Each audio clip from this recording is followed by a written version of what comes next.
Rimuru Tempest. Reincarnated as a slime. I, the master of elemental power. Chapter 21. My name is Gurren, leader of the Great Oni clan. To protect this village, where my people have lived for generations, is the meaning of my existence and the direction of my blade. Today's sunset was no different from usual. Warm light spilled onto the animal hides drying in the training ground. The laughter of children chasing each other intertwined with the clanging from the blacksmith's shop, painting a picture of our tribe's daily peace and tranquility. I stood at the village entrance, my gaze sweeping over every familiar face, feeling only peace in my heart. If only it could remain like this forever, that would be good. However, in the world of monsters, there is no eternal peace. And our peace was gradually slipping away, until the startled flock of birds and the blood-soaked patrolman, scrambling and stumbling, appeared. Gurren-sama. Enemy attack. Hobgoblin tribe. So many, they're everywhere. We're surrounded. The fear in his voice drenched my entire body like ice water. The sight I beheld the moment I leapt onto the high tower was enough to make any warrior's heart sink to rock bottom. Black. An endless, writhing, pitch-black tide, filled with hunger and the desire for destruction, emerged from every corner of the forest, devouring the land, converging on our village. Hobgoblin tribe. Their numbers were so vast they would send shivers down the spine of any seasoned warrior. They were fully armed, held their formations, and roared the slogan, "Trample everything."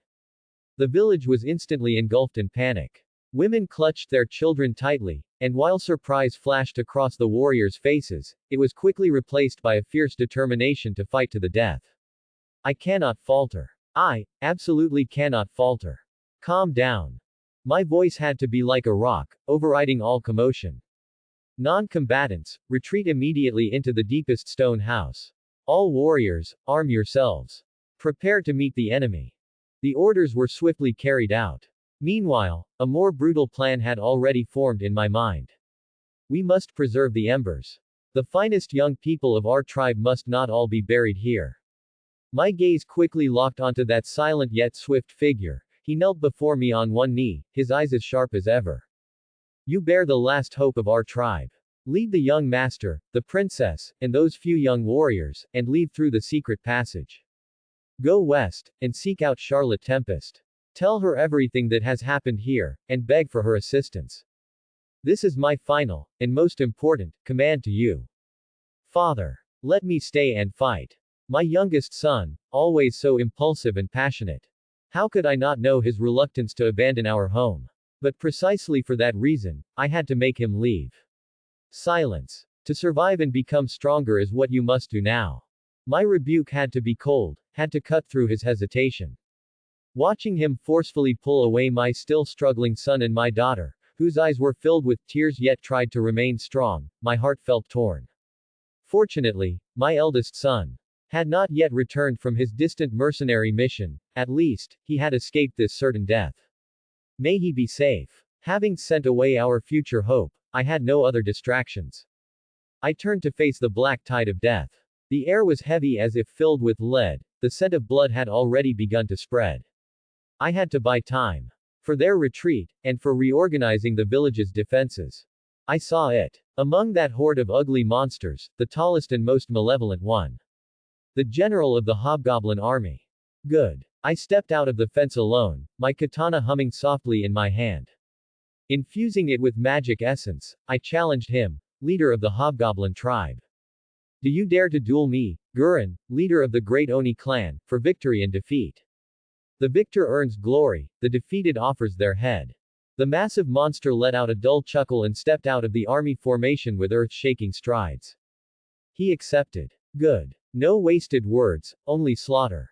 Its power was incredibly ferocious, its giant axe tearing the earth with every swing. My speed and karmic fire were its bane. Figures intertwined, flames surged. I poured all my worries, resolve, and fury into this blade. For the sake of the people behind me, I absolutely could not lose a chance. That tiny flaw, exposed by its overconfidence, was precisely caught by the flash of my blade. The crimson karmic fire, like a blooming red lotus, instantly sliced through its thick neck. The massive body crashed to the ground. I panted slightly, my gaze like lightning, sweeping over the remaining hobgoblin army.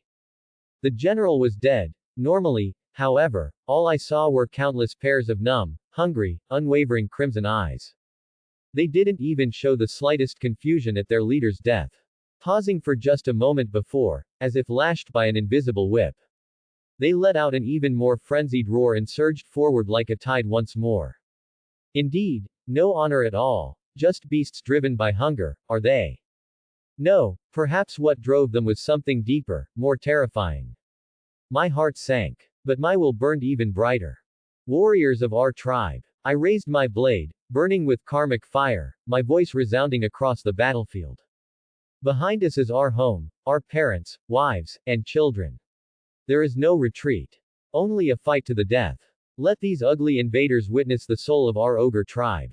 Ooh. The remaining 300 warriors let out a sky-shattering roar and, together with me, charged into that black tide of death. The battle instantly entered its most brutal stage. Each swing of my katana brought forth an arc of scorching flames, incinerating approaching boar soldiers into charcoal. My tribesmen also fought with immense bravery, forming groups of 3, fighting back to back, each strike delivered with all their might. The boar soldiers were too numerous, kill one, and immediately 2 or 3 would fill its place. Their blood, our blood, quickly stained the ground a dark brown. I constantly charged at the front lines, my karmic fire burning wherever the pressure was greatest. I saw young warriors overwhelmed after their strength gave out, saw familiar faces fall with reluctance. With each tribesman lost, the karmic fire in my heart burned brighter, but physical exhaustion and magic essence depletion also accumulated. We fought and retreated, resisting inch by inch using houses and narrow alleys. I don't know how long it had been, how many we had killed, 100.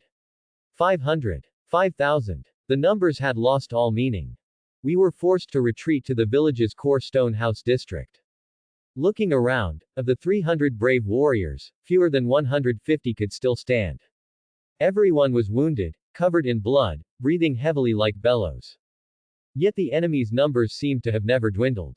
We cannot continue like this. Once the last line of defense is breached, everything will be over. I stood before all my tribesmen, unleashing my last remaining magic essence without reservation. Red Lotus Barrier. Crimson light surged from beneath my feet, rapidly expanding to form a translucent barrier enveloping our final position, its edges flickering with unquenchable karmic fire. The ground within the barrier grew scorching hot.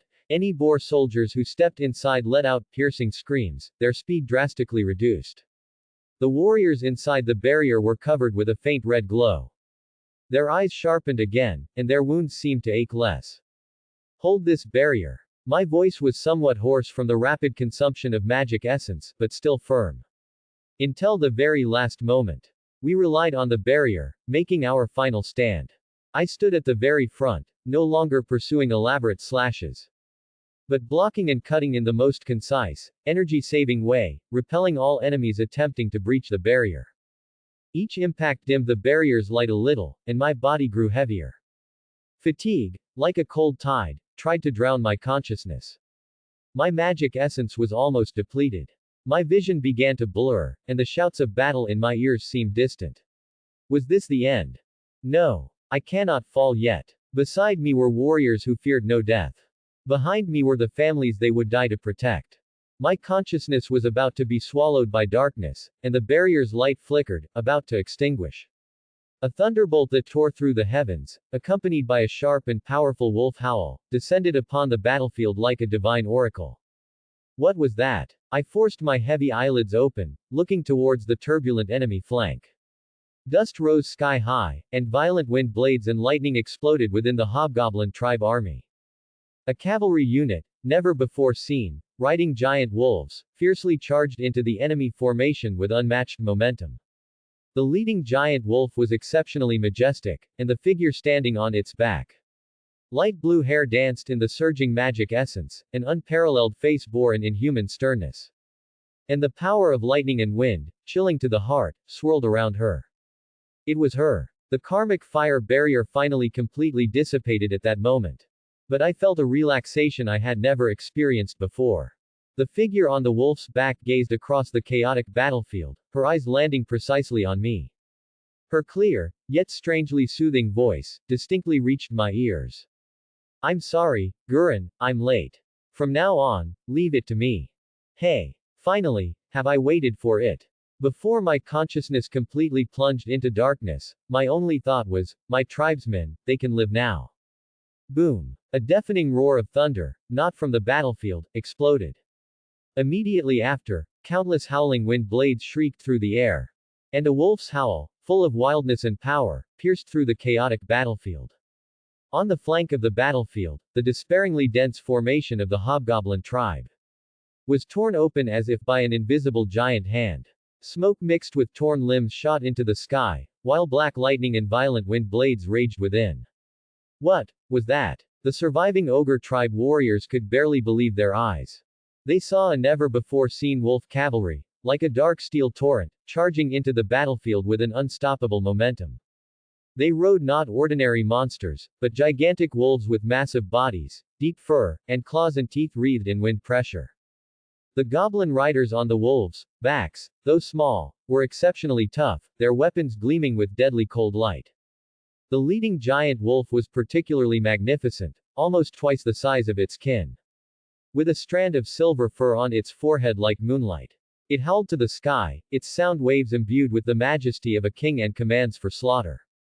Corin. Charlotte's clear voice commanded, clear a path. Yes, Lord Charlotte. The giant wolf leader, Corin, flashed a brutal light in its golden wolf eyes. It took a deep breath, and the surrounding dark and wind elements rapidly converged into its mouth, forming an unstable, pulsating energy ball wreathed in black lightning. Open corner bracket black windstorm. The next instant, the energy ball was violently spewed out by Corin. Immediately after leaving its mouth, it expanded and spun, transforming into an incredibly violent black lightning tornado that connected heaven and earth, slamming fiercely into the densest central area of the battlefield. A terrifying suction instantly generated. Hundreds of low-ranking Boer soldiers were swept into it before they could even scream. Torn to shreds by the violent wind pressure and black lightning. Wherever the tornado passed, it carved out a short, scorched, and blood-splattered vacuum zone in the black tide. Now. Rescue first. Charge. Charlotte's command was concise and clear. The goblin wolf cavalry, already prepared, rushed like arrows from a bowstring, precisely and efficiently, through the opening torn by the black windstorm, into the ogre tribe's last line of defense. They had clear divisions of labor, working in pairs, unceremoniously helping the exhausted and scarred ogre tribe warriors onto their wolves' backs, or carrying the severely wounded on makeshift stretchers. You are? A weakened ogre tribe warrior asked. By Lord Charlotte's command, we are here to rescue you. Hold on tight. The goblin cavalryman shouted in response, his movements never stopping. The rescue was lightning fast. The wolf cavalry displayed extremely high tactical proficiency. Not lingering in combat after rescuing people, immediately breaking out along the way they came. The hobgoblin tribe tried to close the encirclement, but the wolves' speed far surpassed theirs. And the chaos caused by the black windstorm had not yet subsided. The rescue team pushed through sporadic resistance, carrying all surviving ogre tribe warriors, successfully breaking out of this land of death. In an instant, the core battlefield, which had been filled with shouts of killing, became utterly silent. Only ruins remained, along with lingering smoke, a heavy smell of blood, and the corpses of ogre tribe members and enemies scattered everywhere. Charlotte stood alone amidst the devastation. His light blue hair and robes gently swayed in the breeze. His gaze slowly swept over the familiar village. There, the plaza where he once sparred with Honglian was now covered in bloodstains and craters.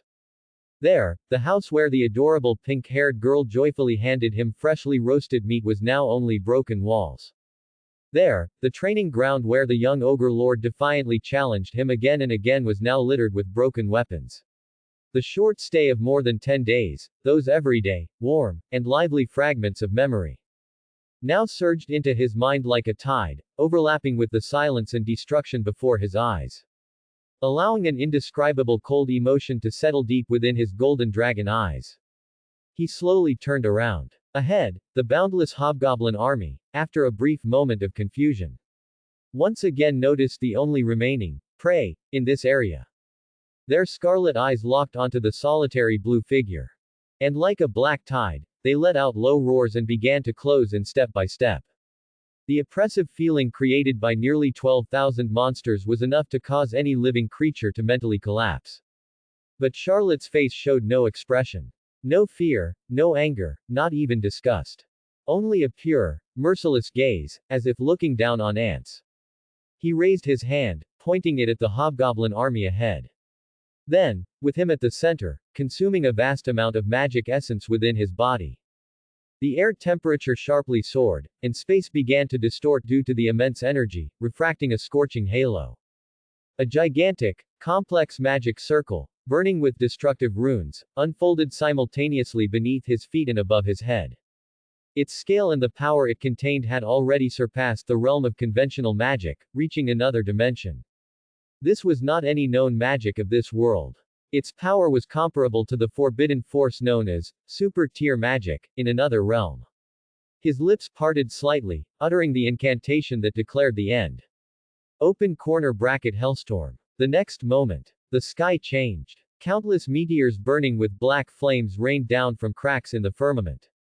They precisely struck the densest areas of the hobgoblin tribe, each impact triggering violent explosions and spreading black seas of fire. At the same time, the earth cracked open with countless fissures, and scorching lava erupted, devouring everything in its path like enraged dragons. Violent fiery whirlwinds spontaneously generated, sweeping hundreds of boar soldiers into the sky, burning them to ashes. Flames, explosions, lava, destruction. As far as the eye could see, everything transformed into a pure hell of fire elements. The screams of the boar soldiers were instantly drowned out by the roars of explosions and burning. They tried to flee, but all directions were dead ends. They tried to resist, but in the face of this cataclysmic power, individual strength was ridiculously insignificant. This was a one-sided, complete purification. Charlotte stood silently at the center of the storm of destruction, having gained heat nullification the moment the fire attacked. His eyes remained calm, reflecting the burning inferno before him. As if merely watching a fireworks display unrelated to himself. In just a moment. When the last meteor fell, the last stream of lava flowed back into the earth, and the last fiery whirlwind dissipated. The battlefield fell into complete silence. The previously dense, endless hobgoblin army had vanished without a trace. Only a vast, vitrified, smoking, and charred cratered area remained. Along with the nauseating smell of char in the air, proving their past existence. A hobgoblin tribe division numbering over 10,000. Along with the land itself, was completely wiped off the map with a single attack. Charlotte slowly lowered his hand. His golden eyes swept over the scorched earth, now devoid of any life, one last time. His figure flashed, transforming into a streak of light, and he pursued in the direction the rescue team had evacuated. Behind him, only the ogre tribe village, almost razed to the ground, remained. The destructive magical aftershocks had not completely dissipated, and the air was filled with the scorched smell of elemental overload and dead silence. Charlotte Tempest turned expressionlessly, preparing to leave the area he had personally reduced to scorched earth. Just then, a cold and absolutely rational will echoed directly in the depths of his mind. Notification. Large-scale life reactions confirmed eliminated. Successfully collected soul energy 13,257. Current accumulated soul energy, 13,257 100,000ths. Gathering 100,000 units of soul energy will fulfill the necessary conditions for Demon Lord species evolution, allowing for Demon Lord awakening. Charlotte Tempest's steps paused almost imperceptibly. 13,257. Does this number correspond to the 15,000 hobgoblin army that vanished in that destructive storm just now? Demon Lord awakening, so that's it. Is this the rule of this world? To grow stronger through slaughter and plunder. A faint trace of complexity flickered in his golden dragon eyes, but it quickly returned to the calm of an ancient well. He did not respond to the Dominator's notification, but merely accelerated his figure, transforming into a streak of light, and flew towards the village. Upon returning to the village, the rescued wounded soldiers had been properly settled. In the plaza, Rimuru stood before a critically wounded, unconscious ogre tribe warrior. The round, plump slime body subtly pulsed. Then spat out a crystal clear, high-concentration water ball imbued with pure healing magic essence. The water ball slowly merged into the warrior's body. And the deep, bone-exposing wound began to wriggle and heal, and the warrior's painful groans subsided. Phew, that's the last one. Rimuru seemed to let out a sigh of relief, his body bouncing elastically. It was then that he saw Charlotte Tempest quietly walking back. Charlotte-kun. You're back. How are things over there? Rimuru's words trailed off midway. Seemingly sensing the cold and oppressive aura that had not completely dissipated around Charlotte Tempest, and the unusual stillness in his eyes, his voice involuntarily softened. And the unusual stillness in his eyes, his voice involuntarily softened. At the same time, Honglian, who was helping to comfort his clansmen on the other side, also saw Charlotte Tempest. He immediately stepped forward, kneeling on one knee before Charlotte Tempest without hesitation, bowing his head deeply.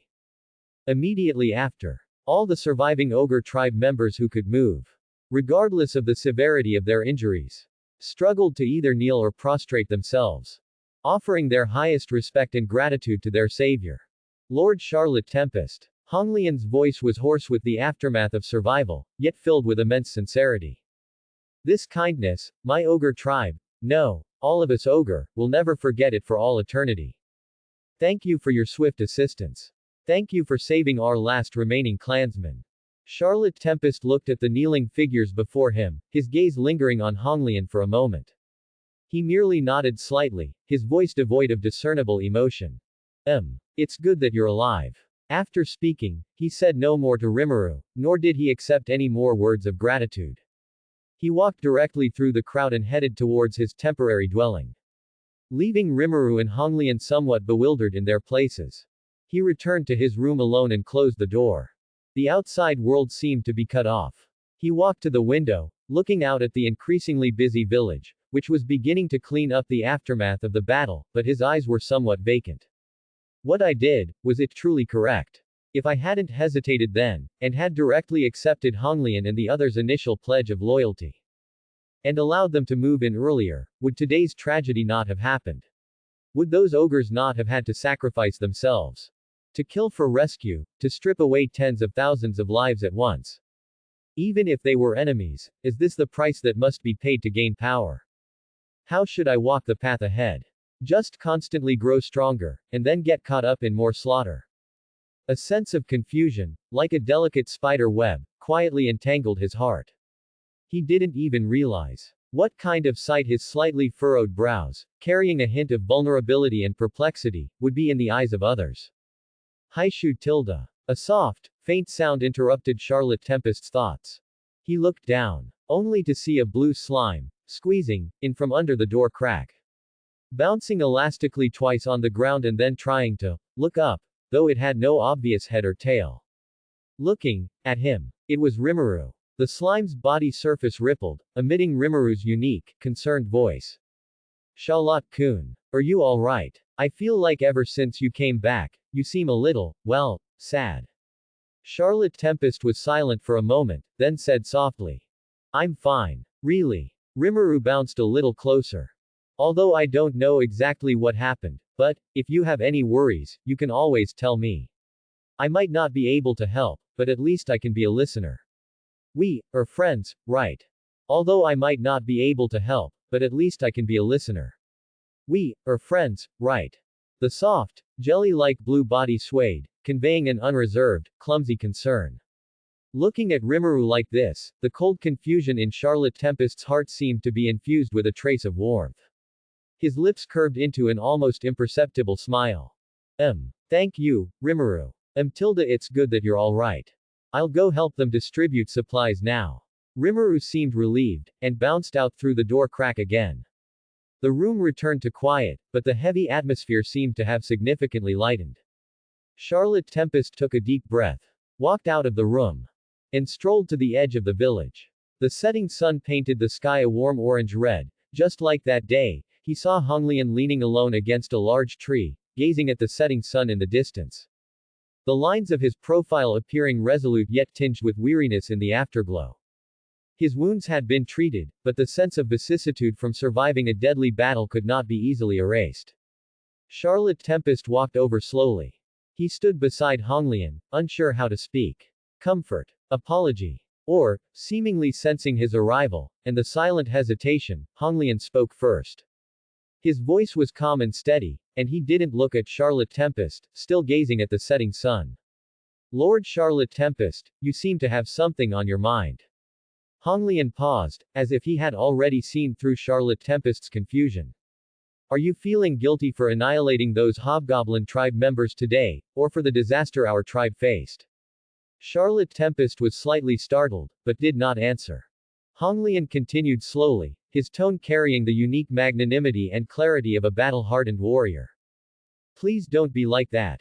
Conflict between monsters, the survival of the fittest, is merely the way of the world. Our tribe being invaded is not your fault, it is because we ourselves were not strong enough to protect our homeland. Everything you did today was the only salvation for us in our time of crisis. You not only saved the remaining lives of our tribe, but by destroying that hobgoblin army, you indirectly protected countless other demi-human races and villages in the vicinity that might have been devoured by them. Your power put an end to more tragedies and slaughter. He finally turned his head. His golden eyes met Charlotte Tempest's, filled with pure respect and gratitude, without a trace of gloom. Your hands may be stained with the blood of enemies, but your heart should not bear guilt for it. What you did was the right thing, carving a path to survival in despair. I, Honglian, and all the ogre, believe this deeply. The afterglow of the setting sun fell upon Honglian's face, and also upon Charlotte Tempest's exquisitely neutral profile. Listening to Honglian's heartfelt words, the last trace of self-doubt in Charlotte Tempest's heart, like solid ice, finally began to slowly melt. He was silent for a moment, and then, finally, he uttered a single word, softly and solemnly. Thank you, Honglian. The wind swept past, bringing distant scents. The sun sank below the horizon, but tomorrow would still rise. A few days passed, and Charlotte seemed to have completely sorted out his thoughts. The brief confusion and self-doubt were swept deep into his heart. The smile that held a mix of chunibyo and leisure returned to his face. That's right, I didn't do anything wrong. While watching the goblins and direwolves cooperate in moving the lumber, he gave himself a thumbs up internally. Those hobgoblin army members are the incarnation of disaster. Keeping them around would only harm more villages like the ogre tribe. I was executing justice on behalf of heaven and eliminating scourges for the people. I am a companion of justice. Thinking of this, a classic line from a certain retired deity in his previous life inexplicably popped into his head. He subconsciously touched his chin, gazed at the sky, and muttered a phrase in a voice he thought was low but was actually clearly audible. Though I have no intention of vying for power, I know the suffering of the common people. Just as he finished muttering, a soft, questioning voice came from beside him. Charlotte-kun, what did you just say? Vying for power. Common people. Are those new types of monsters or herbs? Whoa. Charlotte jumped in surprise and spun around. He saw the blue slime, Rimuru, who had rolled up to his feet without him noticing. Rimuru was looking up at him with its curious, gelatinous body. Charlotte, caught red-handed making a chunibyo statement. Felt his pale cheeks instantly flush crimson, the color spreading all the way to his ear tips. He quickly waved his hands, his gaze shifting nervously, and let out two awkward dry laughs. Ahaha. Nothing. Really. I was just, reviewing some ancient proverbs. Yes, proverbs. Rimuru bounced elastically, still skeptical. Is that so? It sounds really impressive. It's not impressive at all. By the way, Rimuru, weren't you going to check the newly cultivated fields? Go on, go. Charlotte abruptly changed the subject, practically pushing Rimuru toward the fields. All right. Rimuru bounced away, round and full of unanswered questions. Watching Rimuru leave, Charlotte finally let out a sigh of relief and patted his burning cheeks. Phew, that was close, almost died of embarrassment. Another 2 days passed. As the ogre tribe survivors were basically settled. And in order to further consolidate their strength, and help the newly joined ogre warriors fully adapt to the new magic essence environment and unleash their potential, a naming ceremony was inevitable. In the plaza, all the core members gathered once again. Charlotte stood aside, smiling, clearly intending to watch the show, and signaled to Rimuru with his eyes. Go. The heavy responsibility of naming is all yours. This is a great opportunity to strengthen everyone. Rimuru, slime form. Rimuru, internal, although giving strength to comrades is a good thing. I feel completely drained every time I perform a naming. Charlotte-kun definitely pushed this entire task onto me.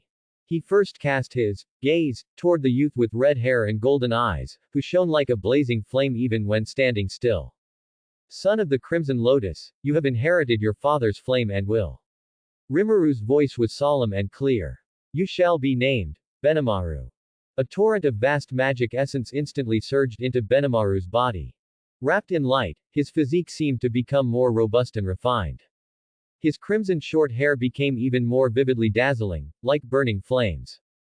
The pair of horns on his forehead, which were originally rough, became small and sharp, and his skin turned pale. His face transformed from that of a fierce, burly man into an extraordinarily handsome young man. Only the sharpness and resolve in his flame-like eyes surpassed the past, and a strong samurai aura emanated from his entire being. The light dissipated, revealing a handsome young swordsman, approximately 180 centimeters tall, wrapped in invisible black flames and radiating a powerful aura. Feeling the surging power within him, he knelt on one knee, his voice steady and full of strength. Thank you, Lord Rimuru, for the naming. Rimuru. Oh. Such a huge change. He went from a tough guy to a handsome man. The amount of magic essence is also astonishing. Next, he turned to the elder who had been standing quietly beside the son of the Crimson Lotus, whose presence was as deep and steady as an abyss. Experienced swordsmanship, your wisdom and sword techniques are priceless treasures. Rimuru said, you shall be named Hakuro. May your sword heart remain eternal, protecting our peace. Light enveloped Hakuro. Astonishingly, his aging body became tall and robust at a visible speed. His white hair remained, but his face reverted from middle age to the prime of a man around 40. His eyes were sharp as an eagle's, filled with the wisdom and tranquility accumulated over the years. The horns on his forehead also shrank. His entire demeanor was steady and calm, revealing the extraordinary bearing of a master swordsman. He smiled slightly and bowed respectfully. Hakuro, I respectfully obey the Lord's command. Rimuru. Rejuvenation. This effect is too good. He feels incredibly powerful. Subsequently, Rimuru's gaze softened as he looked at the girl with pink hair and red eyes, whose gentle demeanor held a trace of tenacity. Rimuru's voice unconsciously softened. You shall be named Shuna. A soft light enveloped Shuna. After evolving, she became even more delicate and exquisite. Her light pink long hair was smooth and flowing like silk, her skin was fair as snow, and her cherry lips were tender. The pair of small, white porcelain-like horns on her head were delicate and lovely. Her red eyes were moist and bright, and her face was as sweet as a painting. Her temperament was gentle and serene, possessing the elegance of a noble princess. She blushed slightly and bowed gracefully. Shuna thanks Lord Rimuru. I will strive not to disappoint your expectations and will use this power well to help everyone. Rimuru. Whoa, she became so cute. Like a doll. Is this really a combat race? Next, Rimuru sensed the cold aura that was almost fused with the environment. Hidden in the shadows, mastering silence. Rimuru's voice took on a hint of seriousness. I bestow upon you the name, Soe. May your shadow become an eternal nightmare for your enemies. The light flashed. Soe's skin tone changed to a light black. His dark cyan short hair was neat. A single pure white horn extended from his forehead, creating a unique exotic charm with his deep azure eyes. He was tall, with smooth muscle lines. He was taciturn.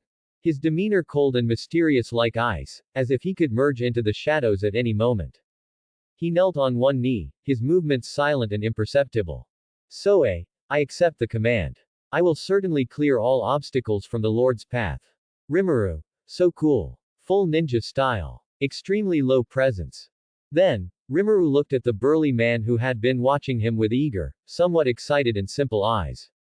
Unique craftsmanship, forging the future. Rimuru encouraged him, Kurobi. May your skill forge the strongest shield and the sharpest blade for us. Kurobi's appearance changed the least, but his overall feeling shifted from fierce to amiable. His horns shrank, his skin turned light brown, his black hair was messy, and he had stubble, resembling a simple, reliable ordinary uncle. He smiled genuinely and nodded forcefully. Hee. Thank you, Lord Rimuru. I, Kurobi, will definitely forge the best weapons and equipment for you. Rimuru. Fantastic. Got a reliable craftsman. No need to worry about equipment anymore. Finally, Rimuru looked at the tall female warrior with purple hair and purple eyes, who exuded a mixed aura of wildness and cold allure. Xian. May your strength and wisdom become a reliable pillar for us. Xian underwent a significant change within the light. Her purplish-black straight long hair fell to her waist, her skin was snowy white, her lips were bright red, and her purple pupils were deep and captivating. The purple single horn on her forehead was delicate like obsidian. She was tall, about 170 centimeters, with graceful curves, transforming from a wild warrior into a cold, glamorous, and intellectual older sister type. But the sharpness and decisiveness remained deep within her eyes. She bowed slightly, her voice carrying a mature magnetism. Xian, thank you for the naming, Lord Rimuru. I will use this strength and wisdom to fully assist you. Naming core members like Benimaru and the other 5 had already consumed a good amount of Rimuru's magic essence, but the ceremony was far from over.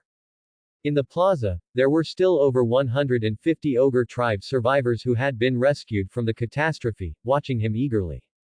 Among them were adult warriors, women, elders, and even some children whose eyes were timid yet full of anticipation.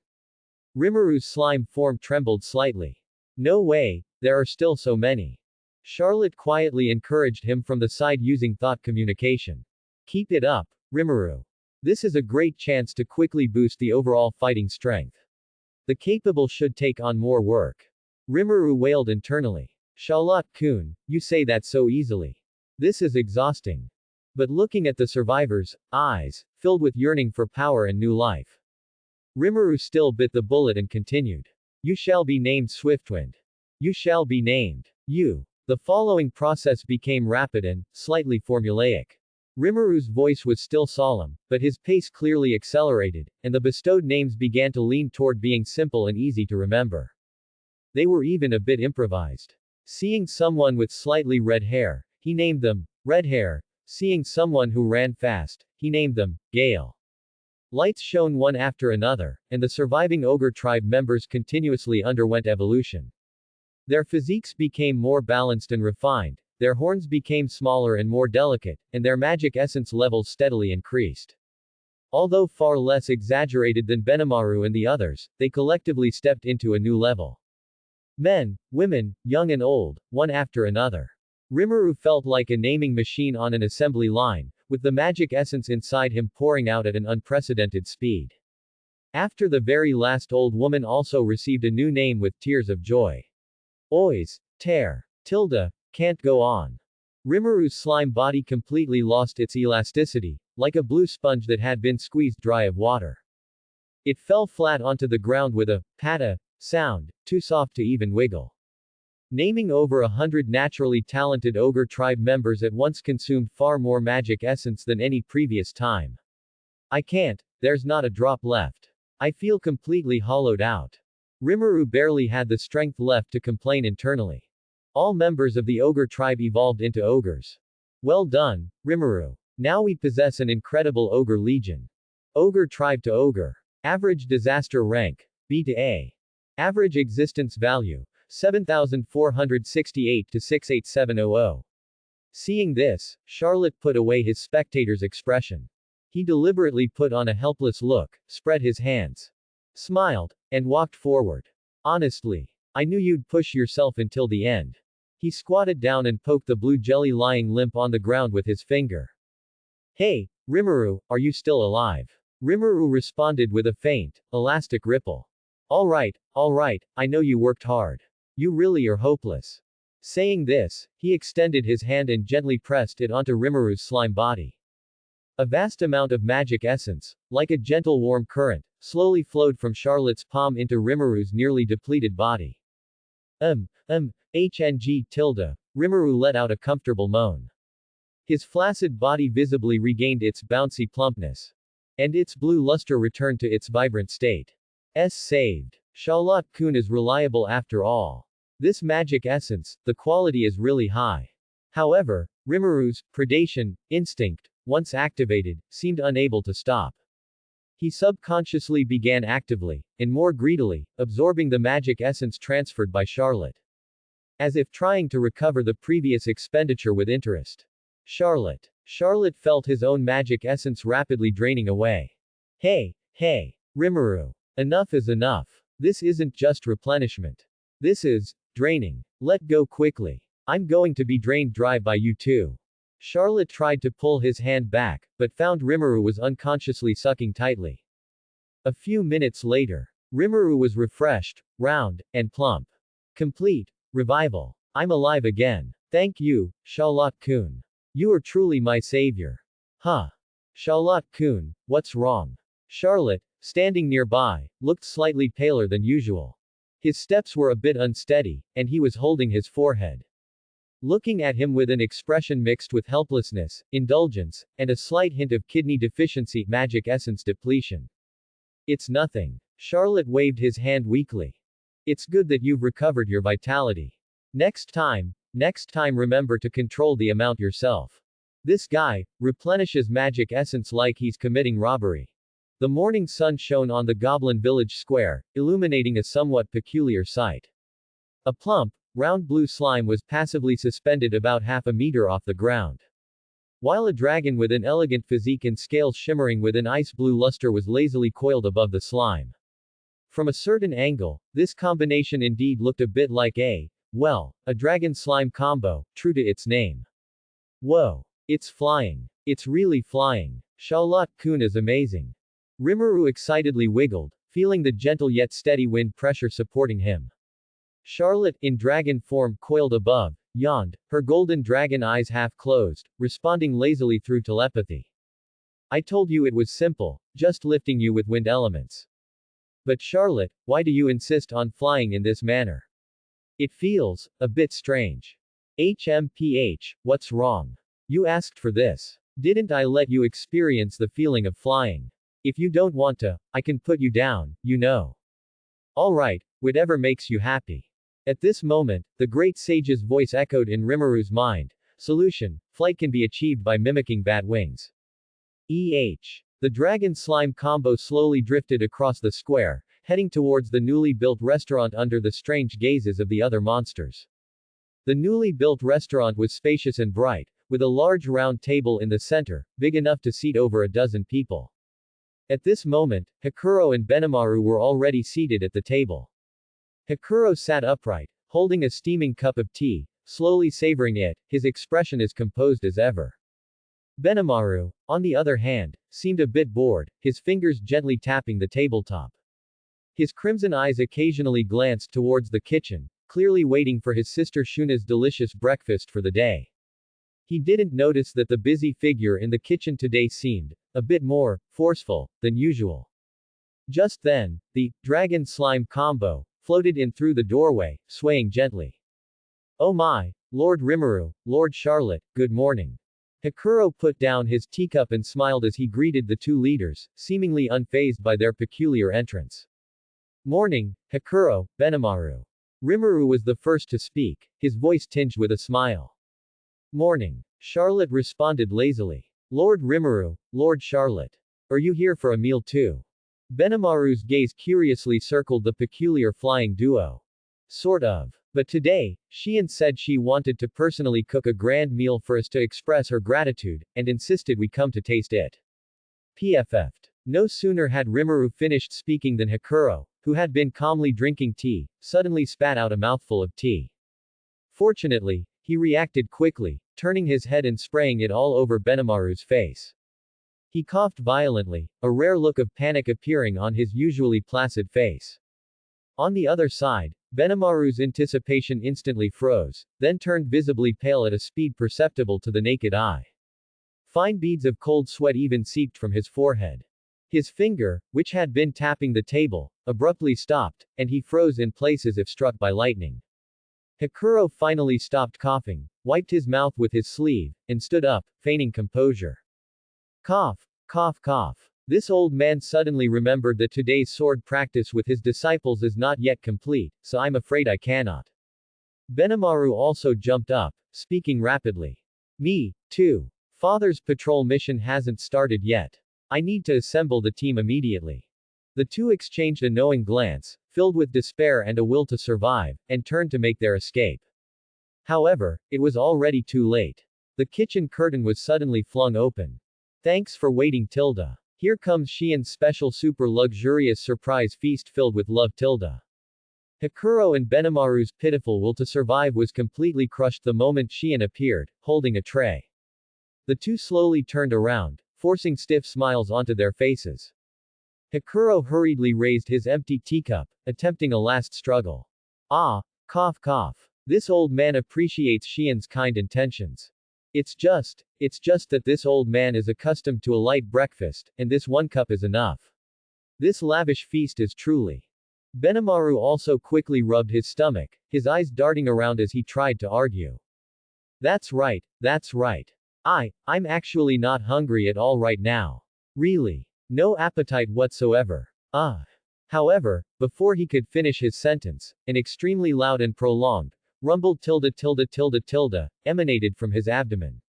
Sounding particularly clear and piercing in the suddenly quiet restaurant. Rimuru's slime body shook with laughter. Benimaru, your stomach is much more honest than you are. Benimaru's face instantly flushed crimson, wishing he could find a hole to crawl into. Meanwhile, Xian had already walked to the table with confident strides. And with a clang, placed the enormous silver platter in the center of the table. Completely ignoring Hikuro and Benimaru's embarrassment, her face beaming with anticipation, she first looked at the two leaders. Lord Rimuru. Lord Charlotte. Please be sure to taste it first. This is my specially prepared, Xian's secret recipe, dark roasted demon rock steak with abyssal sauce, infused with love and gratitude. She dramatically introduced it, then suddenly lifted the lid. An indescribable aroma, a mix of burnt, pungent sourness, and a hint of ominous sweetness, permeated the air. On the platter lay several pieces of steak that were pitch black in color, looked like burnt charcoal, yet had an eerie rocky sheen, and were drenched in a viscous, purplish-black sauce constantly bubbling with tiny air bubbles. Rimuru curiously leaned closer. The color is so unique. Is this dark cuisine? It smells, quite impactful. Charlotte's golden dragon eyes narrowed slightly. Will eating this really not kill someone? Charlotte's mouth twitched imperceptibly. But seeing Xian's eyes, full of anticipation and twinkling like stars, and Rimuru's eager curiosity beside him, a mischievous thought suddenly arose in Charlotte's mind. He decided to risk his life for a friend. Charlotte, without changing his expression, picked up a knife and fork, goodness knows when he got them. Elegantly cut off a small piece of the pitch-black steak. And ignored the notification from the Dominator that refreshed in his mind. Notification, high-level poison resistance acquired. He slowly brought it to his mouth. He chewed slowly and deliberately, his movements composed, even closing his eyes slightly as if savoring an unparalleled delicacy.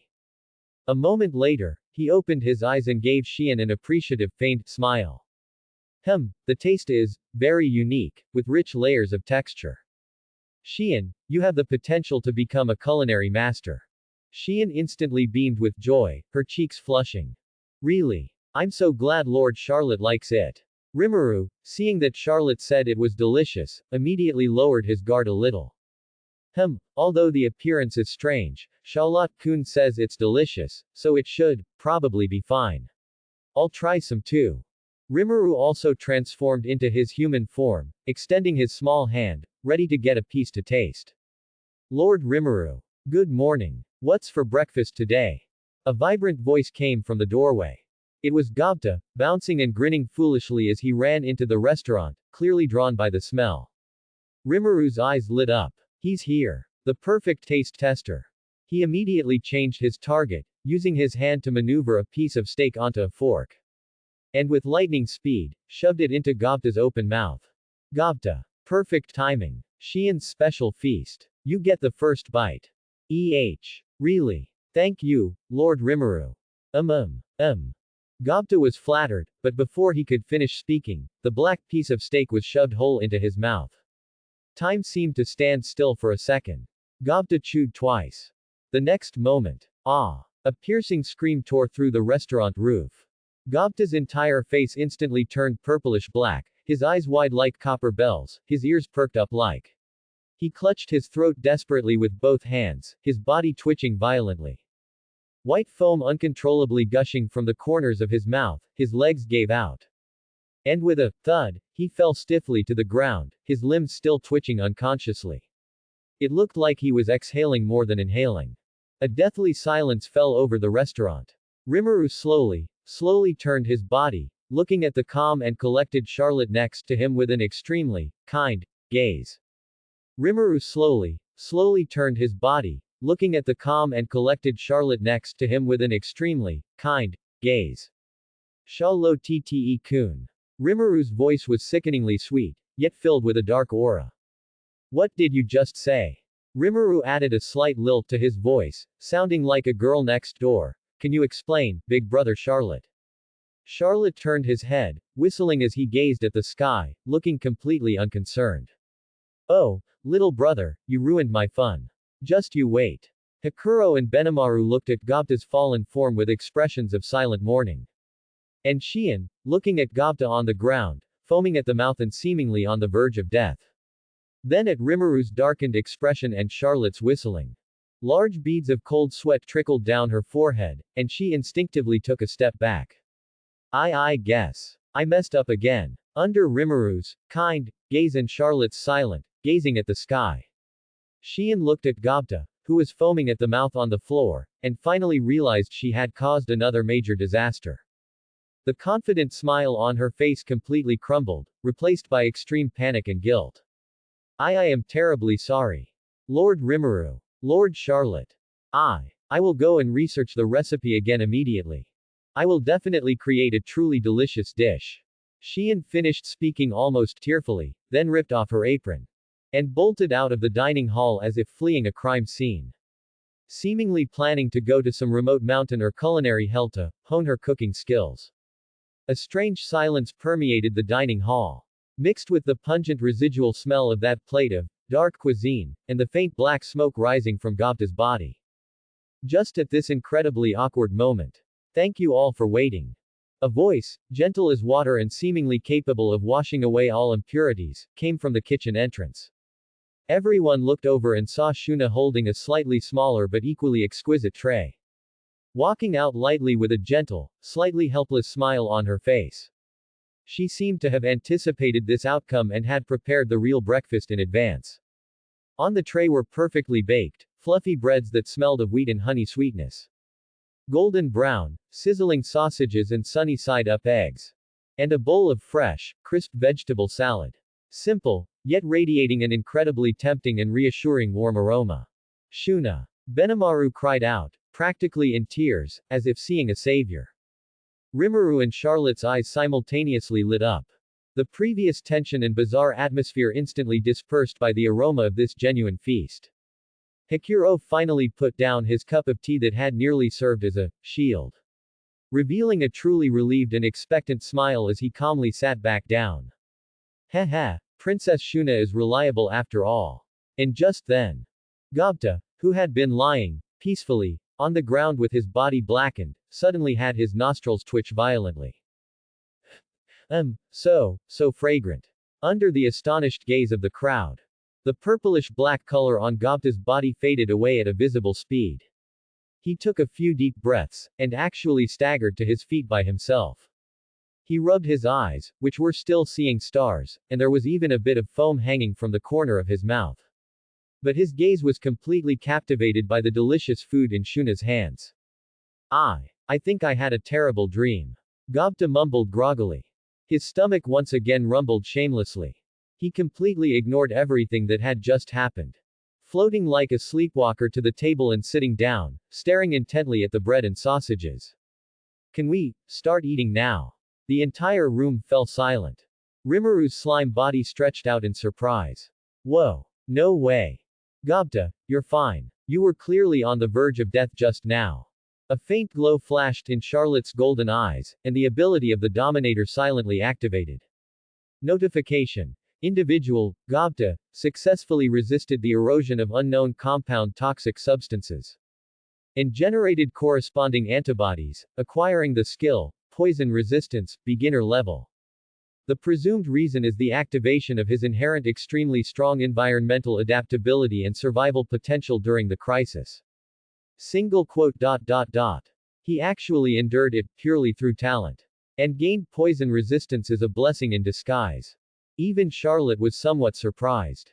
This kid, in a way, he's a genius too. And currently, it seemed that besides himself, who used the Dominator's cheat, this silly little brother was probably the only one in the entire goblin village who truly possessed the poison resistance skill. Rimuru also reached a similar conclusion through the great sage. Watching Gobta, who had already grabbed a piece of bread and was wolfing it down, he couldn't help but sigh. This guy has 9 lives. The breakfast crisis was finally averted without major incident, thanks to the intervention of Shuna, the little angel, and Gobta's unexpected resilience. Everyone, especially Benimaru, enjoyed the hard-earned delicious breakfast with immense gratitude. After the meal, both Rimuru and Charlotte's expressions turned serious. Rimuru cleared his throat, even though a slime doesn't have one. Alright, breakfast is over. Time for serious business. Let's call everyone to the meeting room. Moments later, inside the largest wooden house in the center of the village, temporarily serving as a meeting room. Rimuru, sitting at the head, and Charlotte sat beside him. Kijin, Honglian, Benimaru, Soe, Hekuro, Shuna, Shion, who had returned, looking somewhat dejected. Gobta, still hiccuping, Rigard, Korin, and other core members were all gathered. According to the latest intelligence brought back by Soe, corroborated by the information received from our ogre brethren, Rimuru's voice grew heavy. The Jura Great Forest is currently facing a massive crisis. An abnormally large force, estimated to be over 200,000, or even 300,000, strong, of the Hobgoblin tribe army, is rampaging through the forest. Their objective is unclear, but everything in their path is being completely devoured. 200,000, 300,000. This terrifying number caused everyone present, except Charlotte and Rimuru, to gasp in shock. The 20,000 vanguard troops that previously attacked the ogre village were already terrifying, 300,000 was an unimaginable disaster.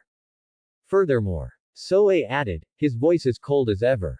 They are not scattered troops, their movements show abnormal coordination. The common speculation in the forest is that there might be a unified commander, perhaps the legendary Pig-Headed Emperor. Only the legendary Pig-Headed Emperor could command such a large hobgoblin army, Kijin agreed. Charlotte interjected, his gaze sweeping over the crowd. Our village is located in the Jura Great Forest. There is absolutely no way we can remain untouched by this disaster.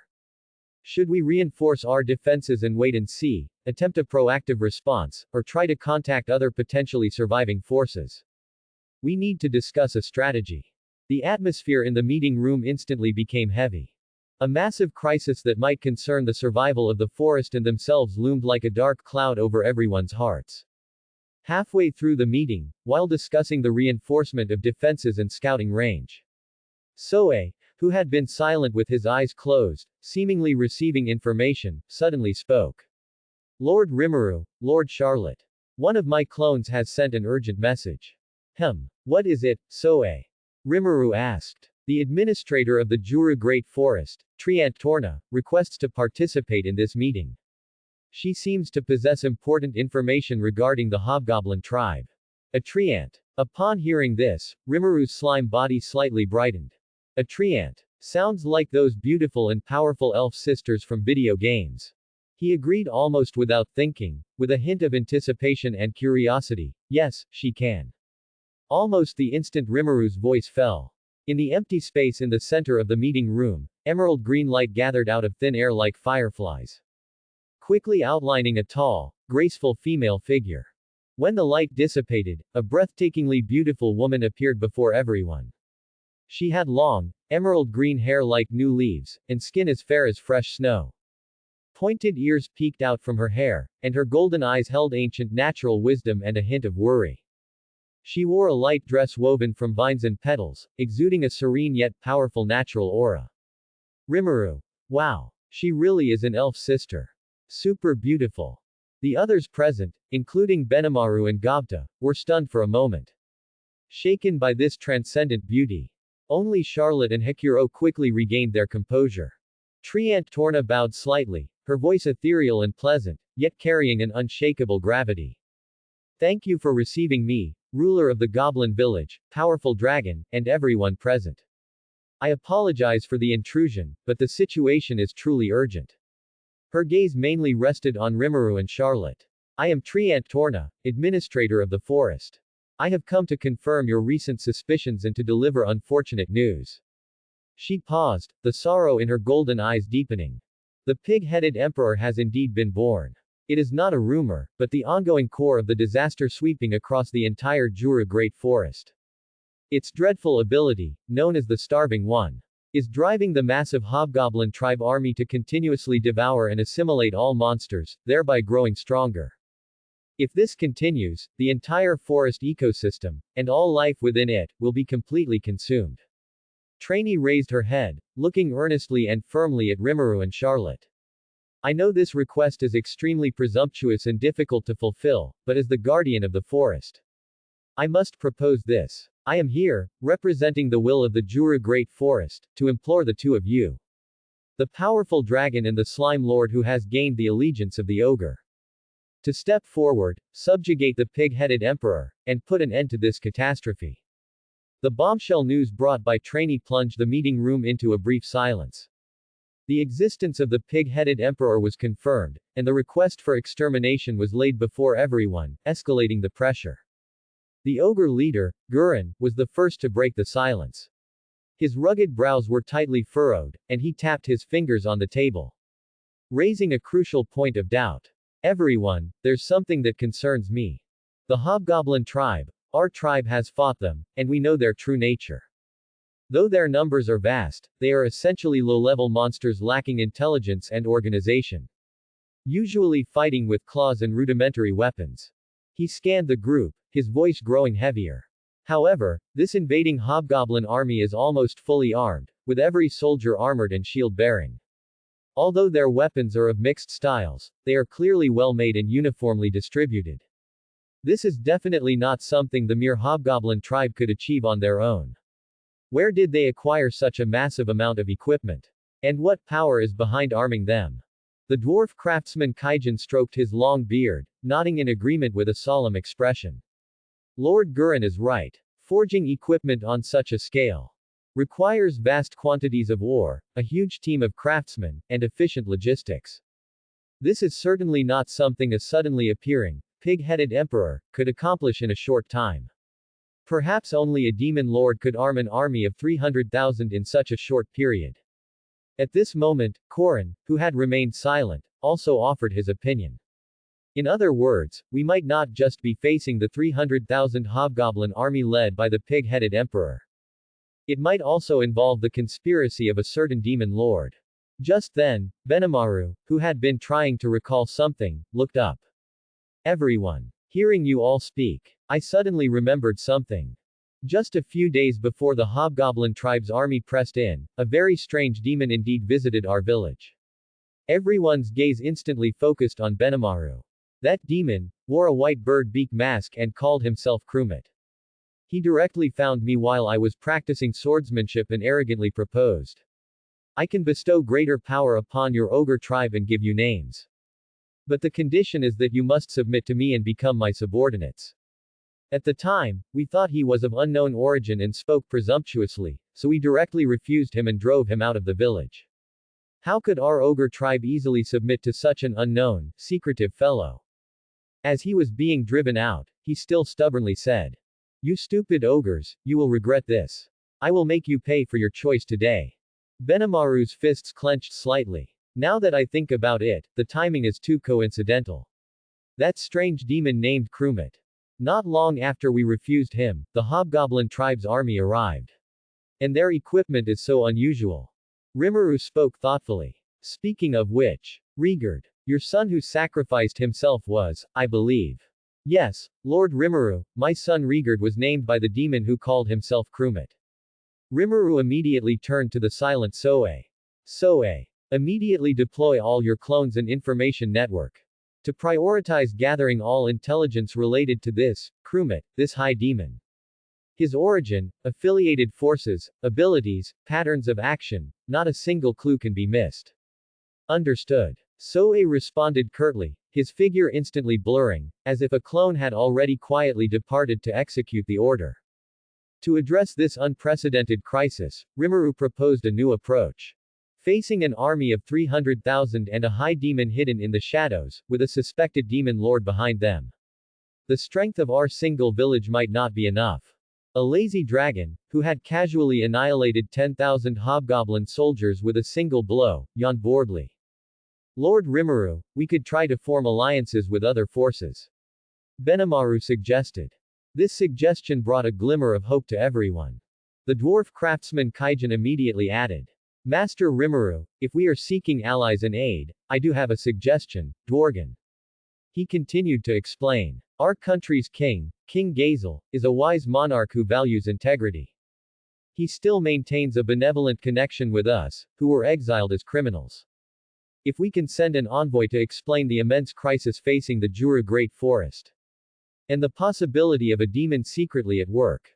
Given King Gazel's character and Dworgen's strength, he might very well be willing to provide aid.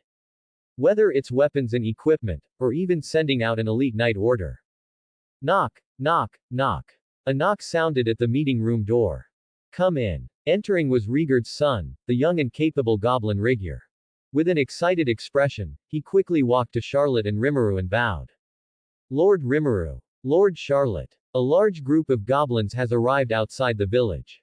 They seem to have fled from far away. The village chiefs leading them said they heard of the renown of Lord Charlotte and Lord Rimuru. Especially Lord Charlotte's great feat of annihilating 20,000 hobgoblin soldiers single-handedly. And have specifically come to request to join your ranks and seek protection. We can't just leave them to die, so let's allow them.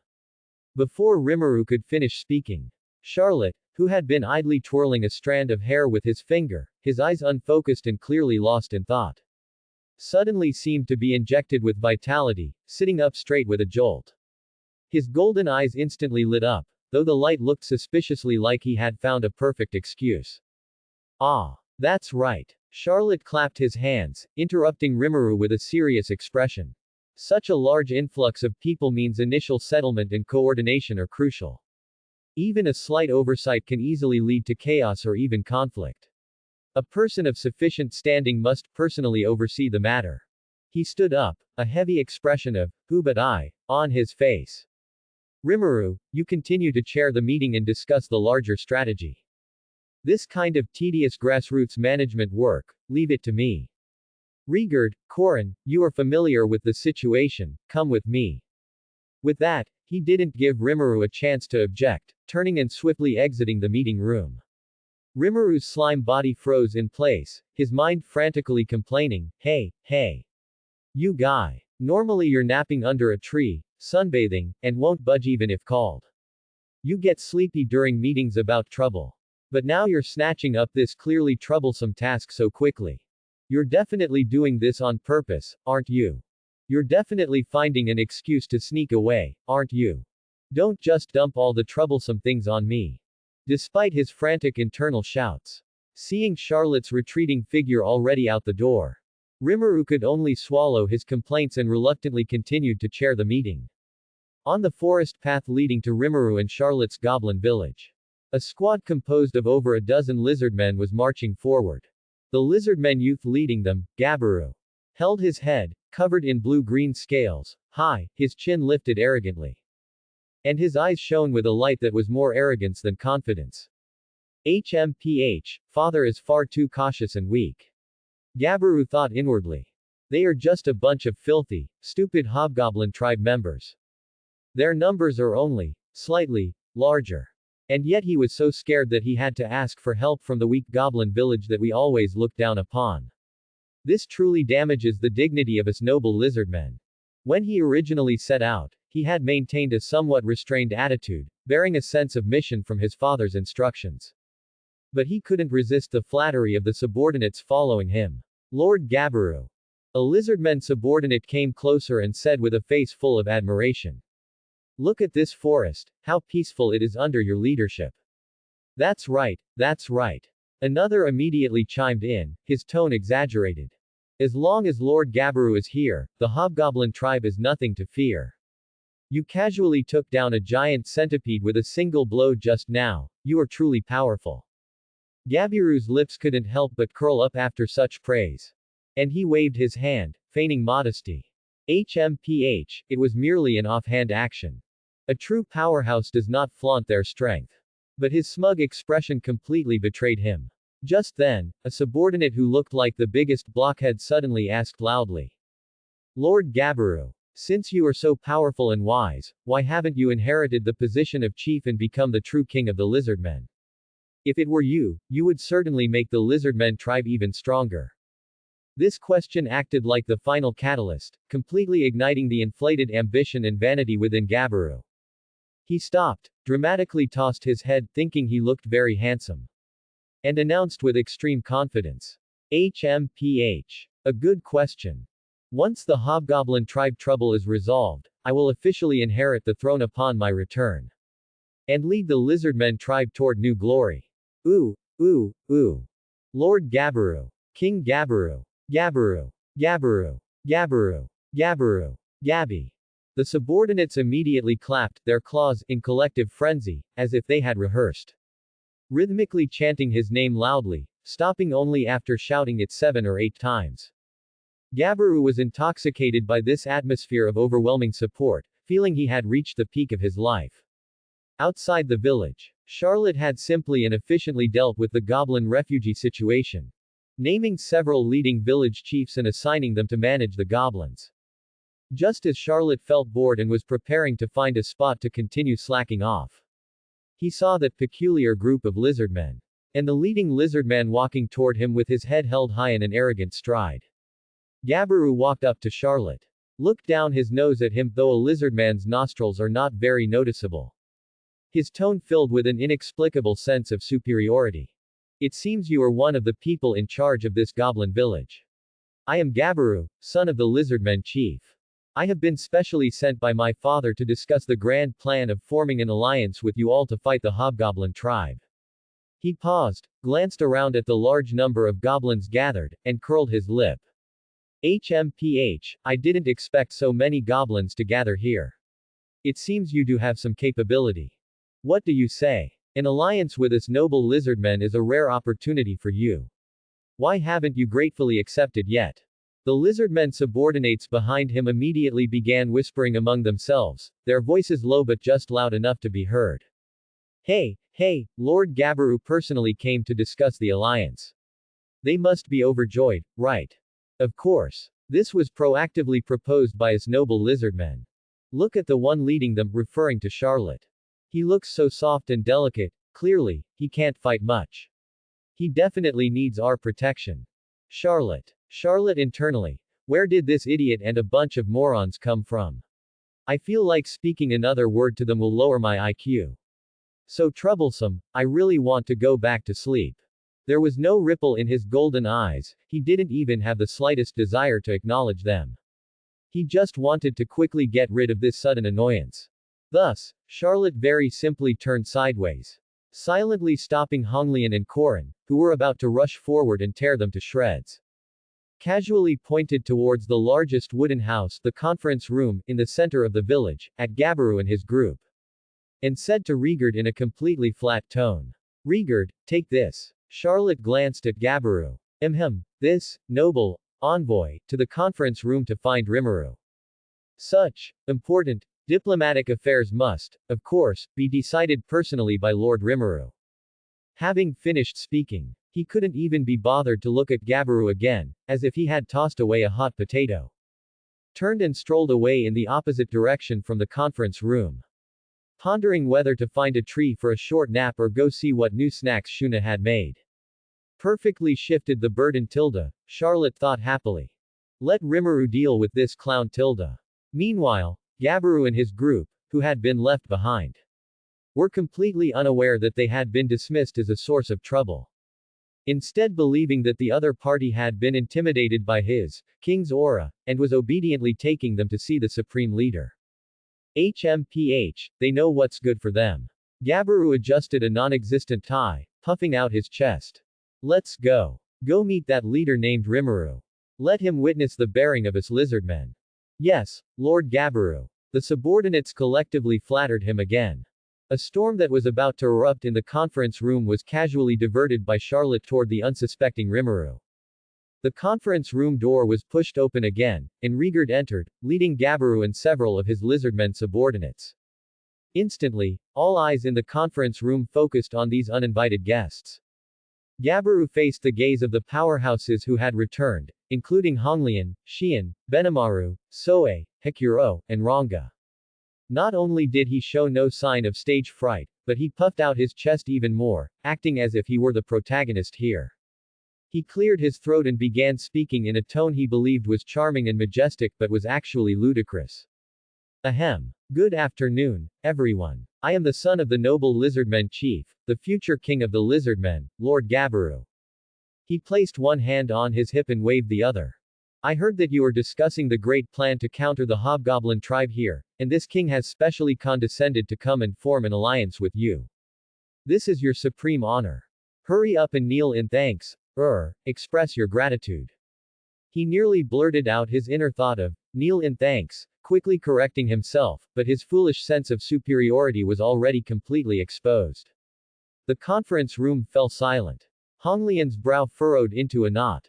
Hikuro's teacup paused midair. A vein seemed to pulse on Benimaru's temple. Soe's aura grew colder. Everyone looked at Gabiru as if he were an idiot. Seeing no response, Gabiru assumed they were intimidated by his, king's aura, and grew even more smug. Continuing. Oh, right, it was that blue-haired, decent-looking young lady outside who told this king to come straight here and speak with your master, Rimuru. It seems she is sensible, knowing that the highest authority should welcome this king. Rimuru, seated in the main position. Blue-haired young lady. She was too lazy to deal with this clown, so she just kicked him over to me. Haki Shah, you fool. Just you wait. I'm definitely going to make you work overtime on paperwork. Ah. Rimuru felt his slime gel was about to turn even bluer from anger. Gabiru's gaze swept across the conference room, finally landing on the blue, round slime in the main seat.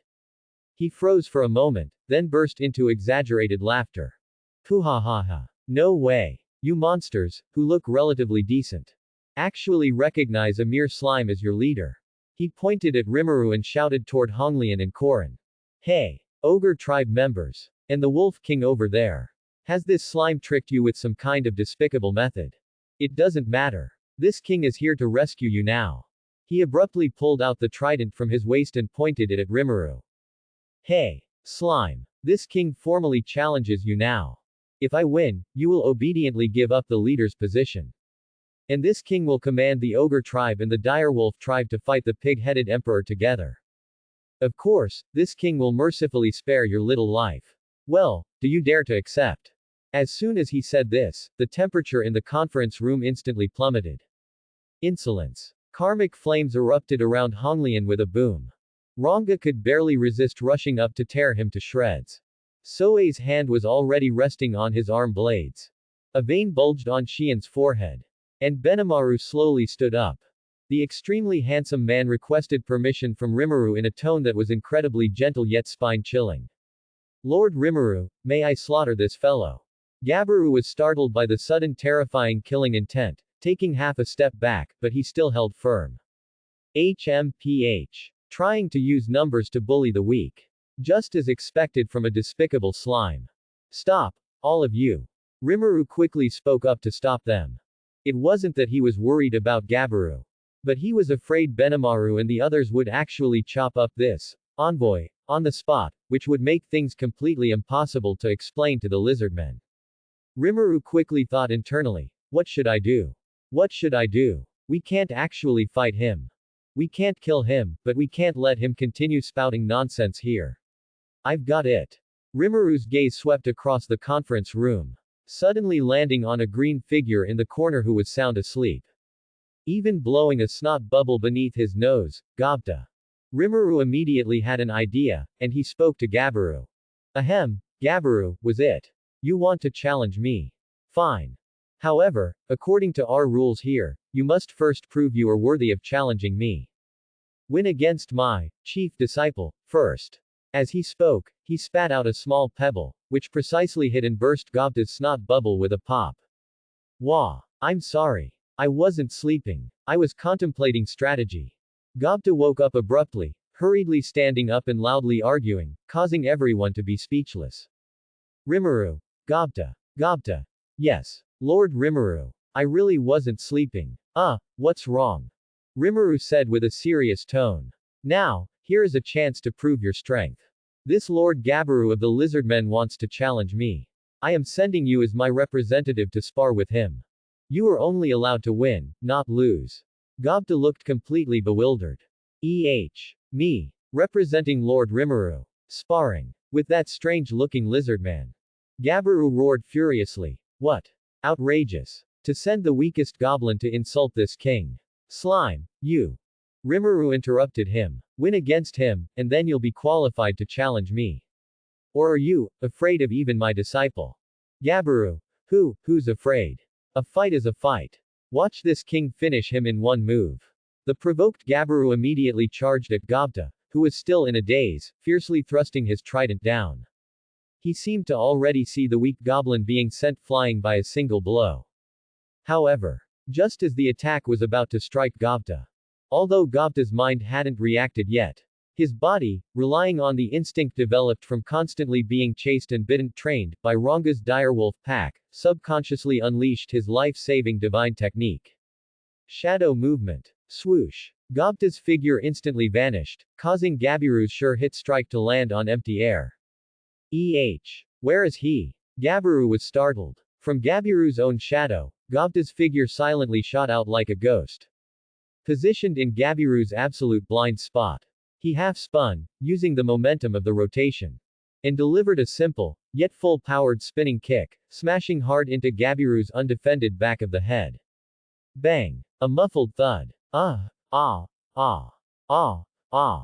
Gabiru collapsed with an extremely exaggerated scream, his eyes rolled back, and the trident in his hand clattered to the floor. His body swayed twice, and he decisively face-planted onto the ground, having passed out instantly. The entire room fell silent again. Gobta landed on the ground, looked at the unconscious Gabiru, scratched his head, and awkwardly said to Rimuru. Lord Rimuru. I think I used too much force. Rimuru's slime body wobbled contentedly. Well done, Gobta. Go back and tell Shuna to give you extra chicken drumsticks.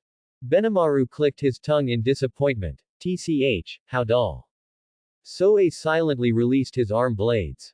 Hikuro calmly continued drinking his tea. The younger generation is formidable. As for the lizardmen subordinates Gabiru brought, they were completely petrified, watching their freshly praised King Gabiru being instantly knocked out by the weakest goblin. Their worldview seemed to have shattered. Rimuru spoke to the dumbfounded lizardmen subordinates. All right, carry your king to the resting room next door. Once he wakes up, we can properly discuss the alliance. After a while, Gabiru, who had been carried to the lounge, slowly woke up. When he returned to the conference room, Gabiru was noticeably much more subdued. The sharp pain in the back of his head and the memory of being instantly defeated before he fainted extinguished all his arrogant bluster like ice water. Clutching his head, he finally understood the situation amidst the clamoring, and somewhat fearful, explanations of his subordinates. Not only had he failed his challenge, but he had also been instantly defeated by an insignificant goblin under the opponent's leader. Rimuru was too lazy to bother with him anymore and got straight to the point. Gabiru, we will send an envoy to return with you to the wetlands to formally discuss alliance matters with your lizardmen chief. Rimuru's gaze turned to the silent Soe. Soe, I'm entrusting this mission to you. As my envoy, you will escort Gabiru and his group back to the lizardmen territory. And convey our stance and willingness to cooperate to their lizardmen chief. Rimuru had carefully considered choosing Soe. Firstly, Soe is powerful enough to handle any dangers on the journey and can represent the village's strength. Secondly, his calm demeanor and keen observation skills can gather more information about the lizardmen race and the wetlands environment. Thirdly, he acts discreetly and will not overly provoke the other party. When Gabiru and his group returned to the wetlands with Soe, Laplace of the moderate clown troupe had already been lurking nearby. His original plan was to wait for Gabiru, this foolish. Then, using his inner arrogance and stupidity, he would incite him to rebel and usurp the lizardmen chief's position, thereby plunging the lizardmen into internal strife, preventing them from forming an effective resistance, and making it easier for the pig-headed emperor to devour them. However, Laplace saw from afar that Gabiru had not only returned, but was also accompanied by an ogre with a cold aura, who clearly looked formidable. Laplace hid in the shadows, his brow furrowed beneath his clown mask. Tisk. Why is that idiotic lizardman accompanied by such a troublesome fellow? Looks like an envoy sent by that goblin village. The plan has been disrupted. Going to incite him now, the success rate is too low, and I might expose myself instead. Weighing the pros and cons, Laplace could only spit. Temporarily suppressing his plan of sowing discord, and quietly retreated into the shadows like a venomous snake, awaiting his next opportunity. Inside the lizardmen chief's cave hall, a lizardman, whose physique was even more robust and muscular than Gabiru's, with deep cyan scales, calm and sharp eyes, and an aura of long-held authority, received Soe. He first glared sternly at Gabiru, who was standing beside him with his neck shrunken, evidently having already learned about his foolish son's disgraceful behavior outside through other channels. Then, he turned his gaze to Soe. Facing this ogre envoy with a cold aura and unfathomable strength, the lizardmen chief did not show cowardice or subservience. Special envoy, you have traveled a long way, it must have been arduous. The lizardmen chief's voice was deep and powerful. I am the leader of the lizardmen tribe, Gabiru's father. First, I must apologize to the leader of your village for the rudeness and offense of my unworthy son. He nodded slightly, his manners impeccable. Then, he changed the subject, his tone becoming grave and pragmatic. Regarding the pig-headed emperor and the approaching army, I have learned about it from various intelligence sources. The situation is indeed extremely critical, concerning the survival of my tribe and even the entire forest. He glanced at Soe and continued. I have heard of the terrifying achievement of your village's leader, Lord Charlotte, who annihilated 200,000 pig-headed army by herself. Such strength is awe-inspiring. Faced with a common threat, a powerful ally is an important guarantee for survival. He did not appear fawning because of the other party's strength. Nor did he show weakness because of his own predicament, but proposed an alliance with an equal and pragmatic attitude. I, the lizardmen chief, hereby formally respond to your proposal for an alliance. We are willing to form an alliance with you to jointly resist the pig-headed emperor's army. We can provide detailed terrain information of the wetlands, our valiant warriors, and all the supplies we can gather. But he also clearly stated the conditions. As allies, we hope that your side will also share intelligence and coordinate tactically. We hope this will be a cooperation based on mutual respect and common interests. Soe listened quietly, then nodded. I will convey the chief's message in its entirety to Lord Rimuru and Lord Charlotte. The specific details of the cooperation can be discussed in detail later. After the meeting with Soe, the lizardmen chief immediately summoned all his tribesmen. He stood on high, his deep cyan scales appearing dignified and steady in the faint light of the wetlands. Tribesmen. His voice was resonant, spreading throughout the gathering place. The threat of the pig-headed emperor is already upon us, his army's scale is beyond imagination, and the forest faces an unprecedented crisis. He surveyed the faces below, some fearful, some worried, some resolute, and continued. Just now, an envoy from a distant goblin village has arrived. They possess unimaginably powerful strength, and one of their leaders wields immense power.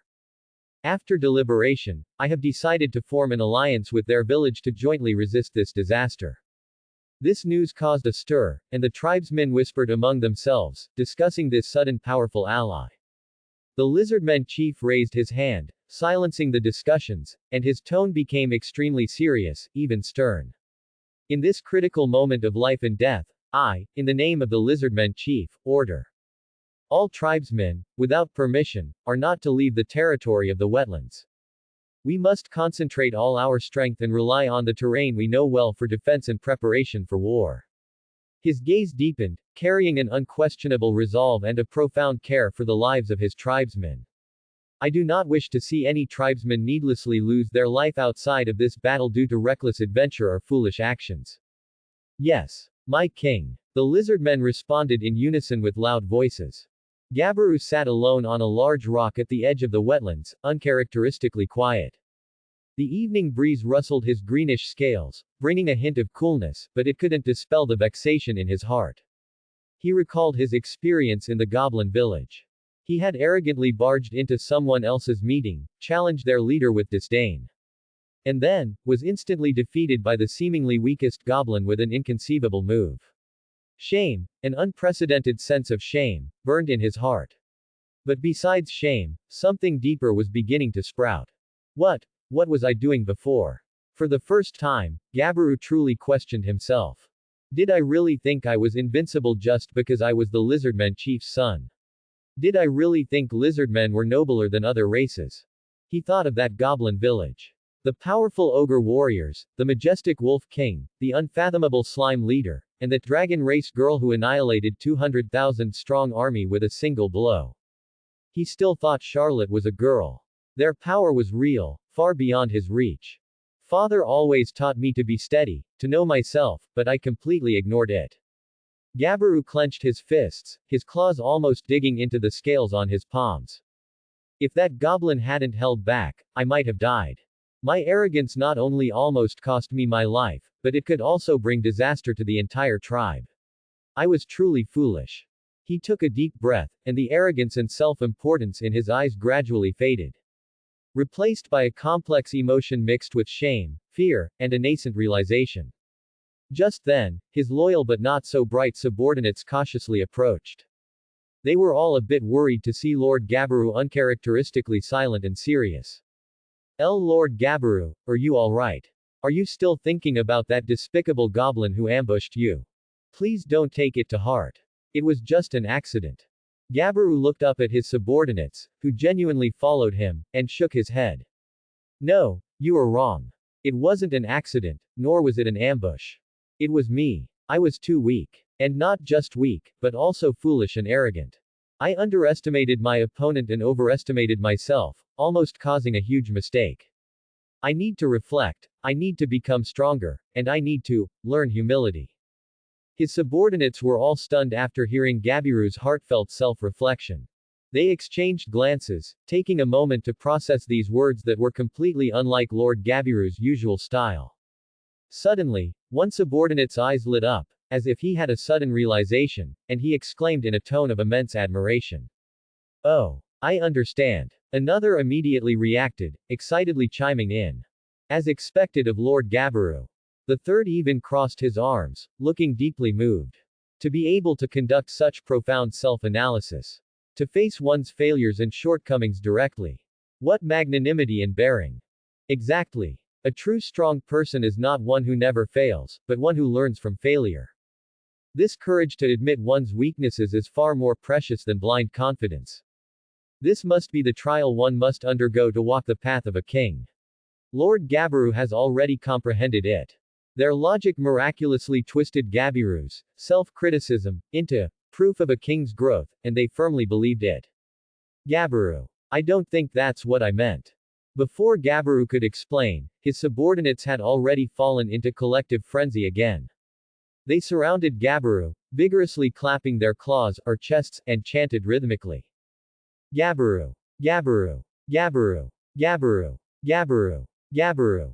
At the meeting, although an alliance intention was reached with the lizardmen, Rimuru, Charlotte, and Honglian all knew that the lizardmen had no chance of winning against the pig-headed emperor's great army alone. Once the wetlands were lost, the next, and the one after, eventually, it would be their turn. They decided to proactively reinforce the wetlands, use the wetlands terrain for the decisive battle, and ensure the main battlefield was not on their home ground. Honglian proposed. The complex terrain of the wetlands can effectively limit the hobgoblin tribe's overwhelming numerical advantage, making it more suitable for us to fight a defensive battle. Charlotte nodded. Yes, it's better than waiting for them to push straight to our doorstep. Rimuru immediately decided that before the alliance was finalized and the war began, everyone would enter a state of wartime readiness. The village instantly entered its most efficient operational state. Due to the invasion of the Hobgoblin tribe, almost all nearby goblins chose to join and seek Charlotte's protection, bringing the village population to 20,000.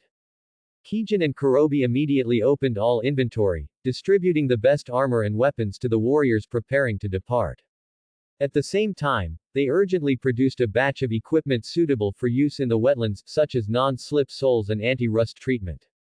Rigurd was responsible for material allocation, preparing sufficient rations, healing potions, bandages, and organizing the logistics team. Honglian quickly mustered the troops and organized the main departing force. 15,000 heavily armored goblins would confront the hobgoblin army head-on. Over 100 ogre warriors, 80 of the most elite goblin warriors, and the 80 mad storm fang wolves equipped to them. The remaining goblin warriors, the elderly, weak, women, and children were left behind, guarded by Rigurd and Shuna. All of Soei's clones operated at full capacity, with one part continuing to monitor the exact movements and speed of the main hobgoblin army force. While another part went ahead to the wetlands to inform the lizardmen chief that the allied forces would arrive soon. And began scouting the wetlands terrain to find the most suitable area for establishing a defensive line and utilizing the alliance's advantages. In the afternoon of the second day after the meeting, Soei returned with the lizardmen chief's intention to ally.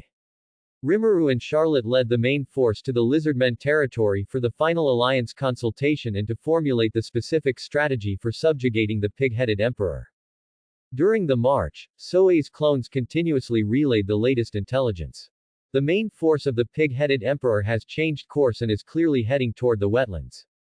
Their vanguard force numbers about 80,000, moving extremely fast, and is expected to reach the wetlands a day and a half earlier than us. There is a narrow swamp passage in the eastern wetlands, flanked by impassable deep water marshes and poisonous fog zones, an ideal location for an ambush. The news was suffocating. They had to move faster. The Allied forces marched day and night, finally arriving at the Lizardmen wetlands half a day earlier than the Hobgoblin army vanguard. Upon reaching the Lizardmen gathering point in the wetlands, the leaders of both sides held their final and highest level meeting. Rimuru, Charlotte, the Lizardmen chief, and the core members of both sides gathered together. During the meeting, both sides exchanged all known intelligence regarding the movements, scale, and characteristics of the pig-headed emperor's great army. Soei's clones and Hikuro's experience provided crucial battlefield insights. Finally, a joint operational plan based on the characteristics of both forces and the wetlands terrain was finalized. Allied Forces Commander, Honglian. Whether based on strength, seniority, or the steady demeanor of a great general, Honglian was the undeniable choice for the Allied Forces Commander. The Lizardmen chief also had no objection to this. The operational deployment is as follows. The main frontal force consists of 15,000 heavily armored goblin infantry phalanxes. Although their individual strength is inferior to the ogre or lizardmen. Under the naming of Rimuru and the equipment enhancement provided by Kijin and others, they have long been reborn. They will form a solid shield wall and spear formation, taking on the most arduous task of absorbing the main impact of the Hobgoblin army. Led by Benimaru as the great general, Benimaru's flame ability will be used at critical moments to tear through enemy formations and boost morale. Lizardmen flank attack. The Lizardmen warriors are familiar with the wetlands environment, agile, and skilled at using terrain for surprise attacks. They will hide in the pre-established flank positions, waiting until the goblin phalanx engages the main hobgoblin army force. Gabiru, acting as vice-general, will lead this army of 8,000 lizardmen to launch a fatal assault from the flank, cutting and disrupting the enemy formation. Goblin Wolf Cavalry. Leaders, Korin, Hikuro. A super high-speed mobile unit composed of Mad Storm Fang Wolves and elite Goblin Cavalry. They will not hold one position, but rely on the wolves' mobility and sense of smell to patrol the entire perimeter of the battlefield.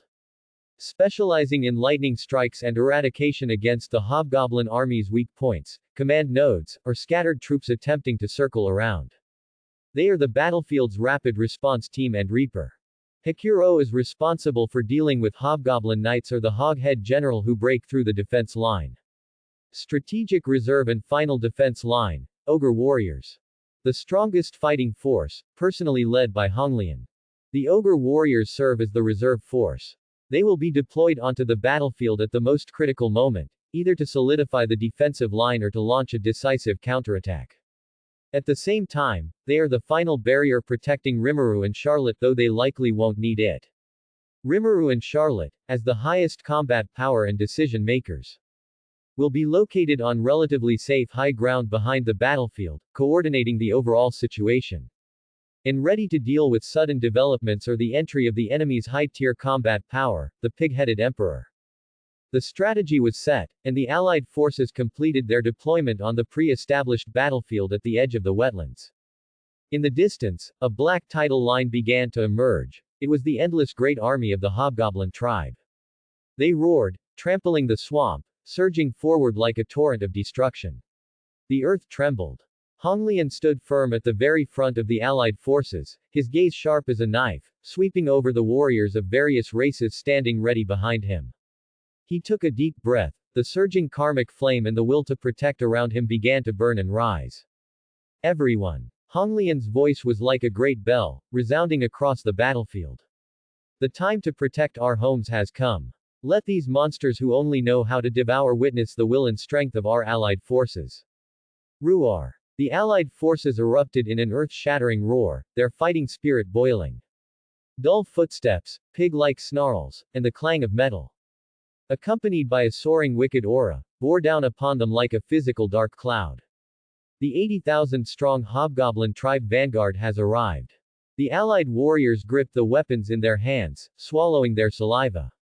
Looking at the newly established, yet sturdy, defensive line behind them, and the equally determined allies of different races beside them, taking a deep breath. The battle for the wetlands officially begins.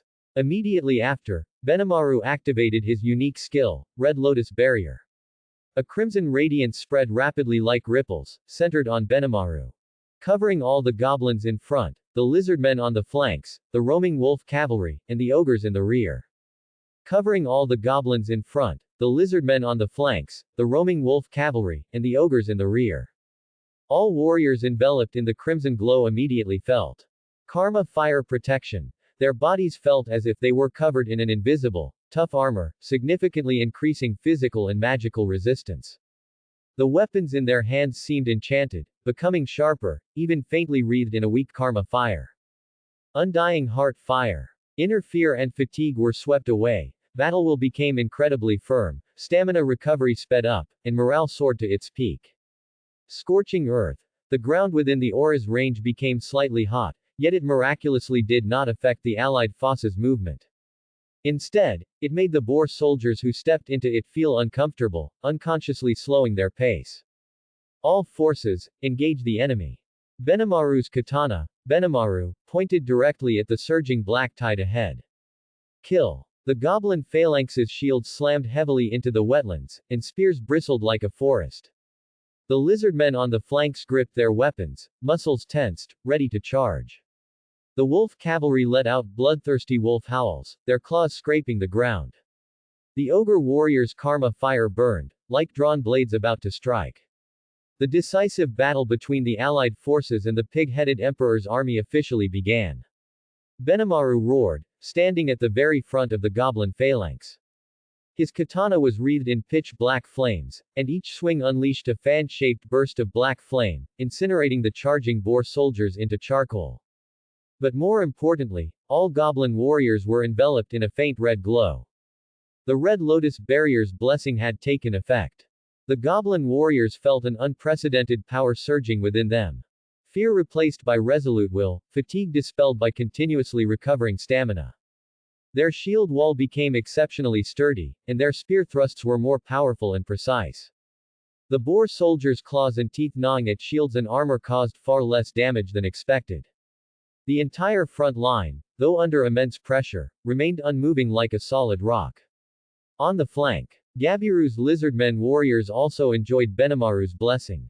They nimbly moved through the complex terrain of the wetlands, seizing opportunities to suddenly break into the chaotic formations of the hobgoblin army from the side. Gabiru did not charge recklessly. Instead, he commanded his subordinates to use the advantage of their long spears for cutting and assassinating, achieving significant results.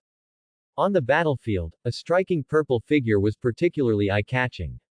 Xian wielded her absurdly large black demon steel cleaver. She didn't need any exquisite techniques at all. Pure power was terrifyingly amplified under Benimaru's blessing. Ha! She let out a delicate cry, leapt high, and brought her blade down with a terrifying wind pressure. Boom! The ground cracked, and a terrifying shockwave exploded forward in a fan shape, instantly pulverizing a dozen boar soldiers in front of her, armor and all, into a bloody pulp and sending them flying, clearing a small vacuum zone. She was like a Valkyrie on the battlefield, invincible, each strike powerful and heavy, reaping large numbers of enemies.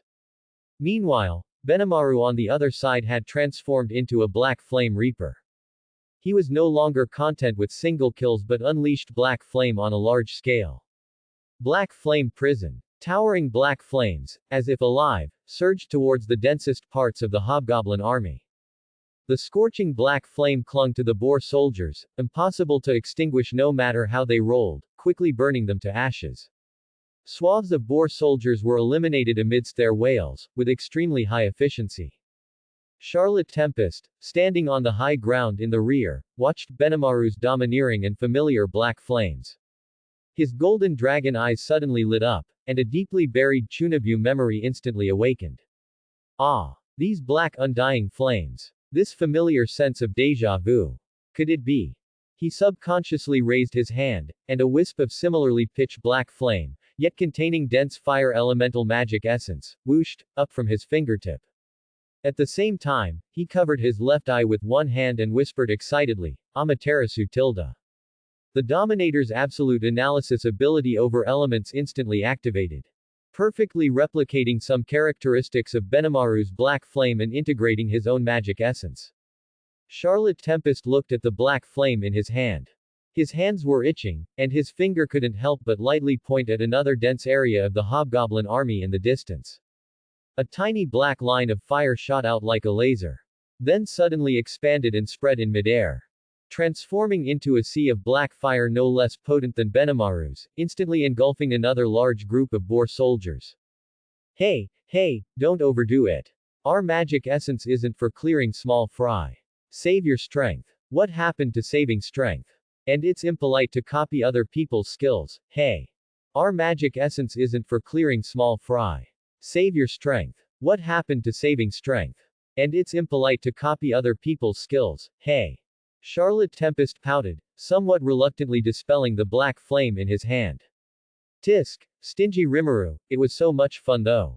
Meanwhile, at various points along the front line, whenever a particularly strong hog-head general appeared, attempting to break through the defense, a ghostly figure would quietly emerge. Hakuro's figure moved through the battlefield as if strolling in a garden, his katana now the deadliest of weapons. There were no flashy moves, often, just a seemingly casual jab, thrust, or slash.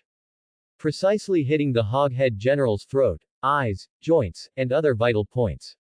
Those powerful individuals often couldn't even touch the hem of his clothes before collapsing with expressions of disbelief. His presence perfectly stifled any potential breakthrough. In the sky, the howls of wolves intertwined with the sounds of wind and thunder. Korin and Ranga, father and son, leading the wolf cavalry, transformed into a true battlefield whirlwind. Ranga. Gale storm. Howl. Understood, father. The father and son were of one mind, and immense magic essence gathered around them. Korin controlled the violent wind pressure, while Ranga summoned pitch-black lightning. Black wind storm, modified. A massive tornado, even larger than before and wreathed in countless black lightning bolts, suddenly formed, charging into the hobgoblin army's flank like a destructive black dragon. Wherever the tornado passed, a terrifying suction force swept large numbers of boar soldiers high into the sky. The wind pressure tore them apart, and the black lightning then electrocuted their remains into charcoal. With just one strike, a terrifying blank area was cleared in the black tide. The Allied forces achieved overwhelming superiority on all front lines. Benimaru's Legion amplification skill was astonishingly effective, making the Allied forces' combat power, survivability, and sustained fighting capability far exceed the Hobgoblin tribe's expectations. Although the Hobgoblin army was vast in number, against the well-trained, boasted, coordinated, and powerfully buffed allied forces, they were like waves crashing against a reef, constantly shattering, unable to advance an inch. 3 days and 3 nights. Earth-shattering battle cries, monster roars, clashing weapons, burning flames, these sounds had become the unchanging background noise of the wetlands battlefield. The Allied forces stood like the most resilient dam, firmly resisting wave after wave of the Hobgoblin army's endless, frenzied assaults. The results were glorious. Under the immensely powerful legion buff of Benimaru's Red Lotus barrier, the Allied forces' warriors unleashed combat power and cooperativeness far exceeding their usual. They successfully annihilated the vanguard of 80,000 Hobgoblin tribe soldiers, while their own casualties were suppressed to a miraculously low proportion, and the front line was never truly breached. However, the cruelty of war is that it doesn't just compare courage and skill, but also the most basic attrition. As the war progressed, the main forces of the Hobgoblin tribe were continuously arriving at the battlefield. Their total military strength still stood at a full 220,000. Benimaru, standing at the very front of the Allied forces, is the source of power for the entire army. His face had turned ashen white. The karma fire around him was no longer as blazing as it was initially, flickering erratically like a candle in the wind. Maintaining a super-large barrier amplification covering the entire army continuously for 3 days had a devastating toll on his magic essence and spirit. He leaned on his katana, Benimaru, his body trembling slightly. Ah! He grunted, and the crimson aura around him flickered violently a few times, finally dissipating rapidly like a receding tide, completely extinguishing. Benimaru's magic essence was finally exhausted. In that instant, all Allied forces' warriors clearly felt that the warm current that had been supporting them, giving them strength, courage, and protection, had vanished. Fatigue, pain, fear, muscle soreness, magic essence depletion, these suppressed feelings instantly surged back like a tide, overwhelming every warrior. The previously impregnable shield wall of the goblin phalanx seemed to lose its support all at once. The warriors felt their arms heavy as mountains. Attacks they could easily block before now rattled their arms numb, even causing cracks. Spear thrusts became weak and powerless, and formations began to loosen and fall into disarray. Casualties began to increase at a visible rate. The agile movements of the lizardmen warriors became sluggish, their surprise attacks no longer fatal. Instead, they often fell into encirclements by boar soldiers due to being a beat too slow, requiring a greater cost to escape. The goblin wolf cavalry's breathing became heavy, their speed noticeably decreased, and the power of their charges greatly diminished.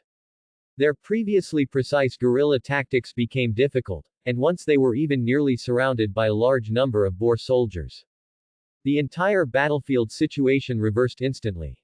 The Allied forces seemed to have lost their backbone, morale visibly plummeted. And the defense line began to bear immense pressure, tottering.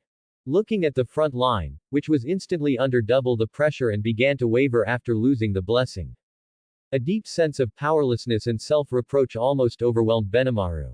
I'm sorry, everyone. He used his last shred of will to issue a hoarse command to the rear. Gangu, bring the men forward. The earth-shattering roar of battle echoed in my ears, and I felt the magic essence in my body rapidly deplete like a receding tide. Each breath felt heavier than the last. The edges of my vision began to blacken, and my supporting legs trembled slightly. Through my will, it transformed into a crimson barrier enveloping the entire army. I could feel the heartbeat of every warrior. Their fear was dispelled, their courage ignited, and their strength enhanced. We were like indestructible reefs, standing firm against the onslaught of the black tide. To protect, this power must endure. Ah, the magic essence is almost at its limit, my body feels so heavy. No. I can't fall yet. Just a little longer, is this my limit? I'm sorry. Red Lotus Barrier. Release deactivated. Feeling the aura dissipate, the Allied army's morale instantly plummeted, and the pressure on the defensive line surged. My heart was filled with endless self-reproach and anxiety. At the same time, on the other side of the battlefield. So tired. Little Gray is panting heavily, and Little Gray's magic power seems to be almost exhausted. Whoa. Little Gray, run. Another group is closing in over there. Gobta shrieked, urging the wolf beneath him to weave through the chaotic edges of the battlefield. So tired. I really want to go back and eat the food Lady Shuna makes. It looks like there's trouble over there. I saw a goblin squad of about 10, having pursued too deeply, were completely surrounded by at least 200 boar soldiers. And leading them was a particularly massive hoghead knight, wielding a giant bone club. The squad was in dire straits. Oh no. My mind hadn't even reacted, but my body instinctively charged forward. But when I got closer and saw the numbers, I wasn't scared. Whoa. That's too many. Charging in there will turn me into goblin meat pie. In desperation, I don't know what got into me, but I suddenly jumped onto a fallen shield. And shouted at that most arrogant hoghead general. Hey, you big, clumsy oaf. What kind of skill is it to bully small soldiers? If you dare, come and fight me one-on-one. If you win, you can do whatever you want. If you lose, take your stupid pig subordinates and scram. I regretted it the moment I finished speaking. He looked like he could flatten me with one punch. Unexpectedly, the leading hoghead was indeed provoked, and he charged at me, roaring. I could only desperately use my life-saving ultimate skill, shadow movement. Constantly dodging his attacks. I'm gonna die, I'm gonna die. Lord Rimuru, help. I engaged the hoghead general.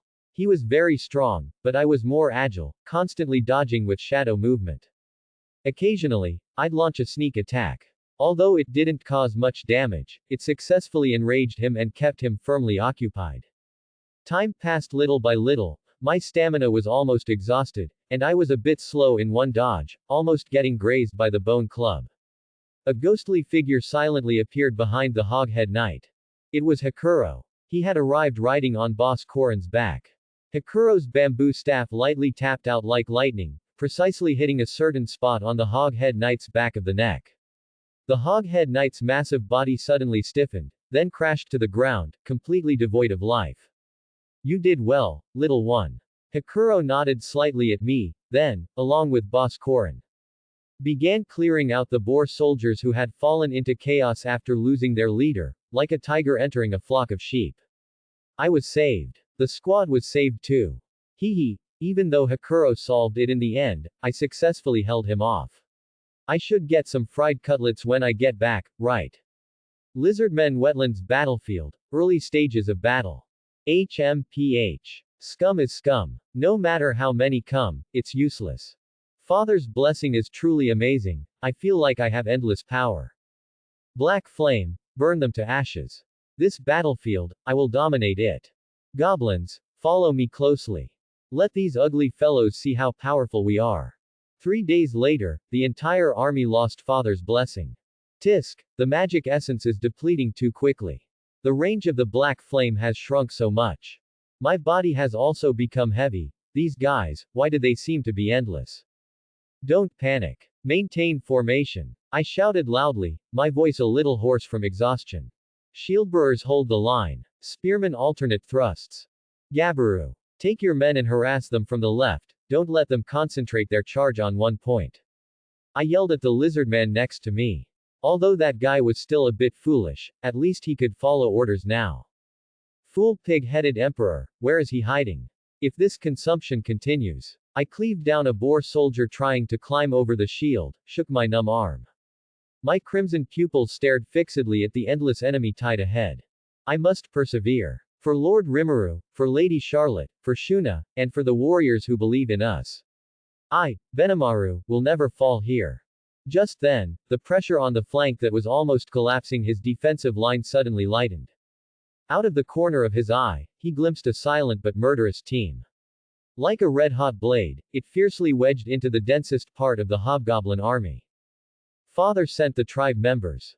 Their fighting style was wild and efficient, instantly halting the hobgoblin army's offensive. Saved, for now. I took the opportunity to take a few deep breaths and wipe the sweat from my face. Relying on the ogre army as a sharp spearhead and the desperate fighting of all allied warriors. They miraculously held on for 2 more days after losing the wondrous wide area blessing of Red Lotus. These 2 days, the battle became even more brutal and bloody. Each time the enemy's attack was repelled, a greater price had to be paid than before. Everyone's stamina and magic essence were pushed to their limits, sustained only by an unwavering will. The battlefield had long since turned into a muddy swamp of blood and flesh, and the air was thick with the suffocating smell of blood and burning. Everyone knew this was the last gasp. No matter how strong the ogre army was, they couldn't withstand such endless attrition, and their combat-ready personnel were slowly decreasing. The allied army was once again on the verge of collapse.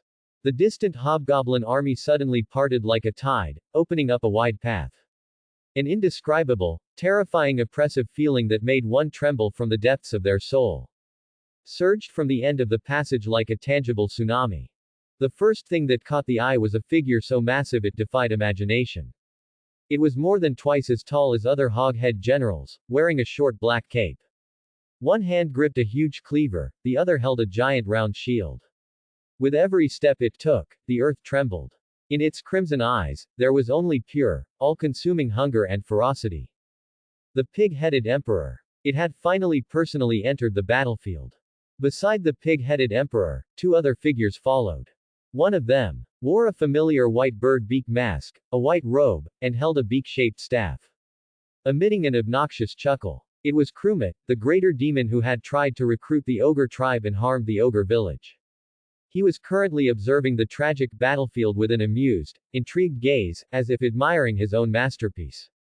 The other, however, was even more striking. He wore a well-tailored dark blue Demon Kingdom military uniform.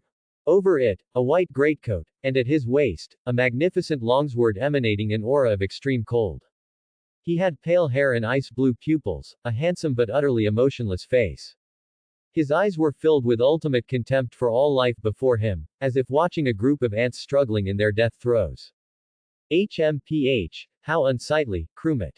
The man in military uniform spoke, his voice as clear and cold as 10,000 years of ice. Ice-frozen demon swordsman, Yamza, appears. Wasting so much time and still failing to defeat this disorganized rabble. We even have to clean up your mess ourselves. Krumit let out a kukuku laugh. Don't say that, Lord Yamza. Toys are always more fun when played with slowly, aren't they? Besides, aren't there a few surprises worth seeing that have appeared? His bird beak mask turned towards Rimuru and Charlotte's direction. The terrifying pressure of the pig-headed emperor, Krumit's eerie sinister aura, Yamza's icy contempt, three distinct yet equally terrifying auras merged, like a giant shadow, completely enveloping the entire battlefield. The warriors of the allied army, even the powerful ogre tribe, felt their breath catch, and an involuntary sense of despair surged within them. True despair had only just arrived. Under the terrifying pressure of the pig-headed emperor and his subordinate demons, the allied forces' defense line almost ceased to function. The warriors leaned on their weapons, panting heavily, sweat mixed with blood dripping from their cheeks. Their eyes were filled with the numbness of exhaustion and the despair of facing absolute power. Benimaru knelt on one knee, using his katana to support his body so he wouldn't completely collapse. 5 consecutive days of high-intensity combat had already drained him of his last shred of magic essence and stamina. His magnificent ogre attire was tattered, and his crimson hair was soaked with sweat, clinging to his pale cheeks. He struggled to lift his head, his crimson pupils fixed on the three figures that brought an aura of destruction. Especially the demon with the bird beak mask, Krumit. Krumit reveled in this feeling of controlling everything. He strode forward with what he thought was an elegant gait. He passed the silent pig-headed emperor and the cold Yamza, walking to a spot not far in front of the allied forces formation.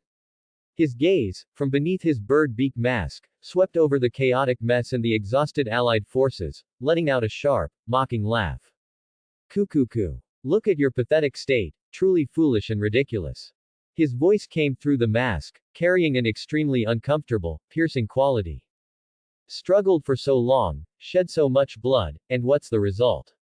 Aren't you still like a flock of livestock waiting for their final fate? He even glanced dismissively at the boundless pig-headed army behind him, and the massive pig-headed emperor. And you lot of good-for-nothings. Just a mere few goblins, lizardmen, and surviving ogres. You actually wasted so much time. And I, the Great One, had to come personally. Truly useless tools. His words even included the pig-headed emperor in the scolding, completely treating him as a poorly functioning weapon. The pig-headed emperor's crimson pupils seemed to flicker slightly, but he remained silently standing, as if he hadn't heard. Krumit grew even more smug. He looked at the struggling Benimaru, his tone full of superiority. Especially you ogres, oh, now it seems you're the ogre race. If only you had obediently accepted my naming and become my subordinates, why would you have fallen to such a state? You could even have become part of this great plan. Plan. Benimaru gritted his teeth, squeezing out the word. Kukuku. Anyway, you're all about to die, so there's no harm in telling you. Krumit seemed to greatly enjoy the thrill of revelation. He spread his arms as if announcing some great achievement. All of this is to cultivate the most perfect weapon of war, the pig-headed emperor. Guiding them to gather, bestowing upon them faint intelligence, providing weapons and equipment, allowing them to constantly devour and evolve. All of this is to let it grow into a qualified, demon lord. And you stubborn races, are merely the best nourishment and whetstones on its path to growth. Kukuku. It's your honor to become nourishment for the pig-headed emperor's growth. He was so carried away that he almost blurted out the entire plan. But in the end, he retained a shred of sanity and dared not mention the true manipulator behind the scenes. Benimaru listened to Krumit's arrogant and malicious plan. Seeing that the sacrifices of his compatriots and comrades who had fought until now were merely nourishment in someone else's plan. Boundless rage instantly consumed his fatigue. You fool! With a hoarse roar to the extreme, Benimaru squeezed out his last ounce of strength from who knows where.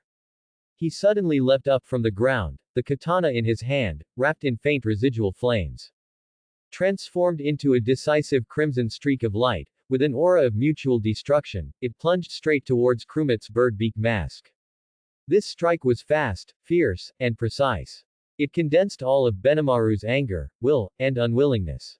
Krumit had not expected this little ogre, who seemed to be at his wit's end, to unleash such a swift strike. He shrieked in fright, hurriedly retreated backward, and subconsciously raised his crane-beak staff to block. Screech. The tip of the katana grazed Krumit's mask by a hair's breadth. It even left a charred scratch on his white robe. You fooled ant. How dare you? How dare you damage my precious robe? Krumit steadied himself, both shocked and enraged. He shrieked in exasperation, his elegant and composed demeanor completely gone. He felt he had lost tremendous face in front of his subordinates, the pig-headed emperor, and Yamza. Especially after his grand pronouncements just moments ago. Enraged and humiliated, Krumit completely lost his mind. He pointed at Benimaru, who had collapsed to his knees again, barely able to hold his sword, having exhausted his last bit of strength. He shrieked a command to the massive, silent pig-headed emperor beside him. Useless. What are you still looking at? Kill him for me. Grind him into meat paste. Now. Immediately. The pig-headed emperor's crimson pupils slowly turned towards Benimaru, who was kneeling on the ground, almost unable to move. A terrifying, suffocating killing intent, like ice water, completely engulfed Benimaru. The pig-headed emperor slowly walked towards the exhausted Benimaru, his cleaver, imbued with terrifying power, swung towards Benimaru's head, intending to crush him. Stop. A clear voice, carrying undeniable authority, came from the air. Immediately after, a pitch-black lightning bolt, as thick as a bucket, suddenly struck down like divine punishment. It precisely hit the pig-headed emperor's cleaver. Boom crack. Amidst the deafening explosion, black electric snakes wildly darted about. Even the mighty pig-headed emperor felt his arm go numb from this sudden, violent blow. His massive body stumbled backward a step, and the fatal strike was naturally interrupted. Everyone looked up in astonishment. They saw Rimuru and Charlotte Tempest, who had mimicked black wings, suspended in midair. Charlotte Tempest stood quietly to the side, data streams rapidly flickering in his golden dragon eyes. His Dominator ability was fully analyzing the strength composition of the pig-headed emperor, Yamza, and Krumit below. And now, seeing his command interrupted and his prey saved from his grasp. Especially after losing face in front of the cold Yamza, Krumit was completely enraged. He didn't realize where the terrifying power contained in that strike came from. Or rather, he didn't care at all. He simply directed all his fury towards what he considered his most obedient tool. Useless. You utterly useless pig-headed emperor. Krumit jumped up and down, pointing at the pig-headed emperor and cursing him, his voice sharp and piercing. You can't even kill a half-dead little ogre. What good are you? All my hard work wasted. You are meant to devour everything and become a demon lord. Quickly, give me. His words, like some crucial incantation, instantly pierced deep into the pig-headed emperor's consciousness, which was filled with endless hunger and chaos. To become a demon lord, desert, scorching hot, parched, throat like it's on fire, clansmen falling one by one. I, too, am about to die. A figure wearing a bird beak mask, handed over water and bread, an indescribable sweetness. From today, your name is Krut. Go, Krut, go devour, go evolve, become a demon lord, this is your repayment to me. Repayment, evolution, become a demon lord. The starving one's instinct screamed wildly. Devour. Evolve. This was his master's greatest expectation. And to achieve this goal fastest. The pig-headed emperor's crimson eyes suddenly locked onto the master who was chattering incessantly in front of him, exuding a faint yet alluring magic essence. Krumit. Yes. That's it. Quickly go and get those ants. Krumit was still yelling. He even thought the pig-headed emperor was finally going to obey orders and slaughter the allied forces, a smug and twisted smile reappearing on his face. However, the next second, the pig-headed emperor Krut moved. His speed was beyond imagination. The huge cleaver didn't swing towards the allied forces, but instead, with the force of a thunderbolt, swept horizontally towards Krumit, who was within arm's reach. Swish. The cold cleaver cut through his body without obstruction. The smug expression under the bird beak mask was forever frozen, his upper body slowly slid down, and blood gushed out like a fountain. The pig-headed Emperor Krut stretched out his massive palm, scooping up Krumit's two halves. He shoved them without hesitation into his gaping maw. A sickening crunching and devouring sound echoed. Roar! Ow ow ow ow. It let out an earth-shattering roar, a mix of pain and pleasure. Its enormous body began to undergo drastic, visible changes. Its originally corpulent and bloated body rapidly contracted and condensed as if being forged. The bulging muscles became more defined, filled with explosive power. Its bloated belly disappeared, transforming into sharply defined abdominal muscles. On both sides of its forehead, its skin tore open, and two thick, massive demon lord horns, shimmering with an ominous dark red light, burst forth. They stood like a crown, signifying its qualitative transformation. Its tattered black short cape disintegrated amidst the boiling magic essence. In its place was a huge black cloak, woven from shadows and magic essence, fluttering without wind. It flapped behind him, adding to his majesty and terror. More importantly, the magic essence pressure emanating from its entire body underwent an earth-shattering change. It was no longer merely vast in quantity and mad with hunger. Instead, it condensed into a deeper, colder, terrifying aura with the unique majesty of a demon lord species. The air warped by its presence, the earth cracked beneath its feet. In its crimson pupils, hunger remained, but a hint of cruel rationality and absolute dominance had been added. In response to its master's expectations, it chose the most direct and effective method. Devouring the namer and taking the final step to becoming a boar-headed demon king. The boar-headed demon king was born here. Roar ow, ah. I am Demon Lord Krut. The one who devours all. The allied forces were dumbfounded, the glimmer of hope that had just risen was completely crushed by even greater despair. Even Yamza, who had been watching with cold eyes, showed a flicker of surprise in his icy blue pupils. It then turned into deeper indifference and a hint of mockery. Foolish fire player, courting death. After the boar-headed demon king completed its evolution, its cold, dominant crimson pupils slowly swept across the battlefield. They finally settled on Rimuru and Charlotte Tempest hovering in the air. It could sense that these two beings contained far more energy than the fodder below, making them more valuable food.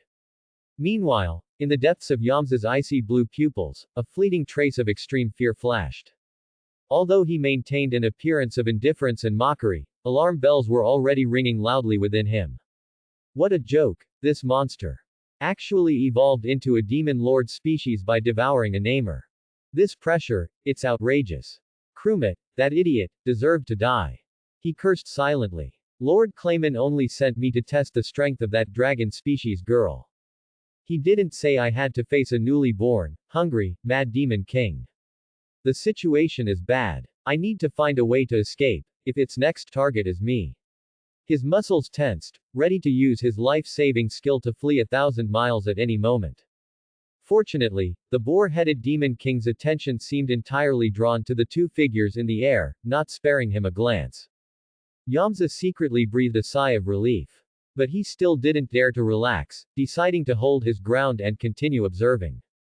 He would gather more intelligence about the dragon species girl before acting.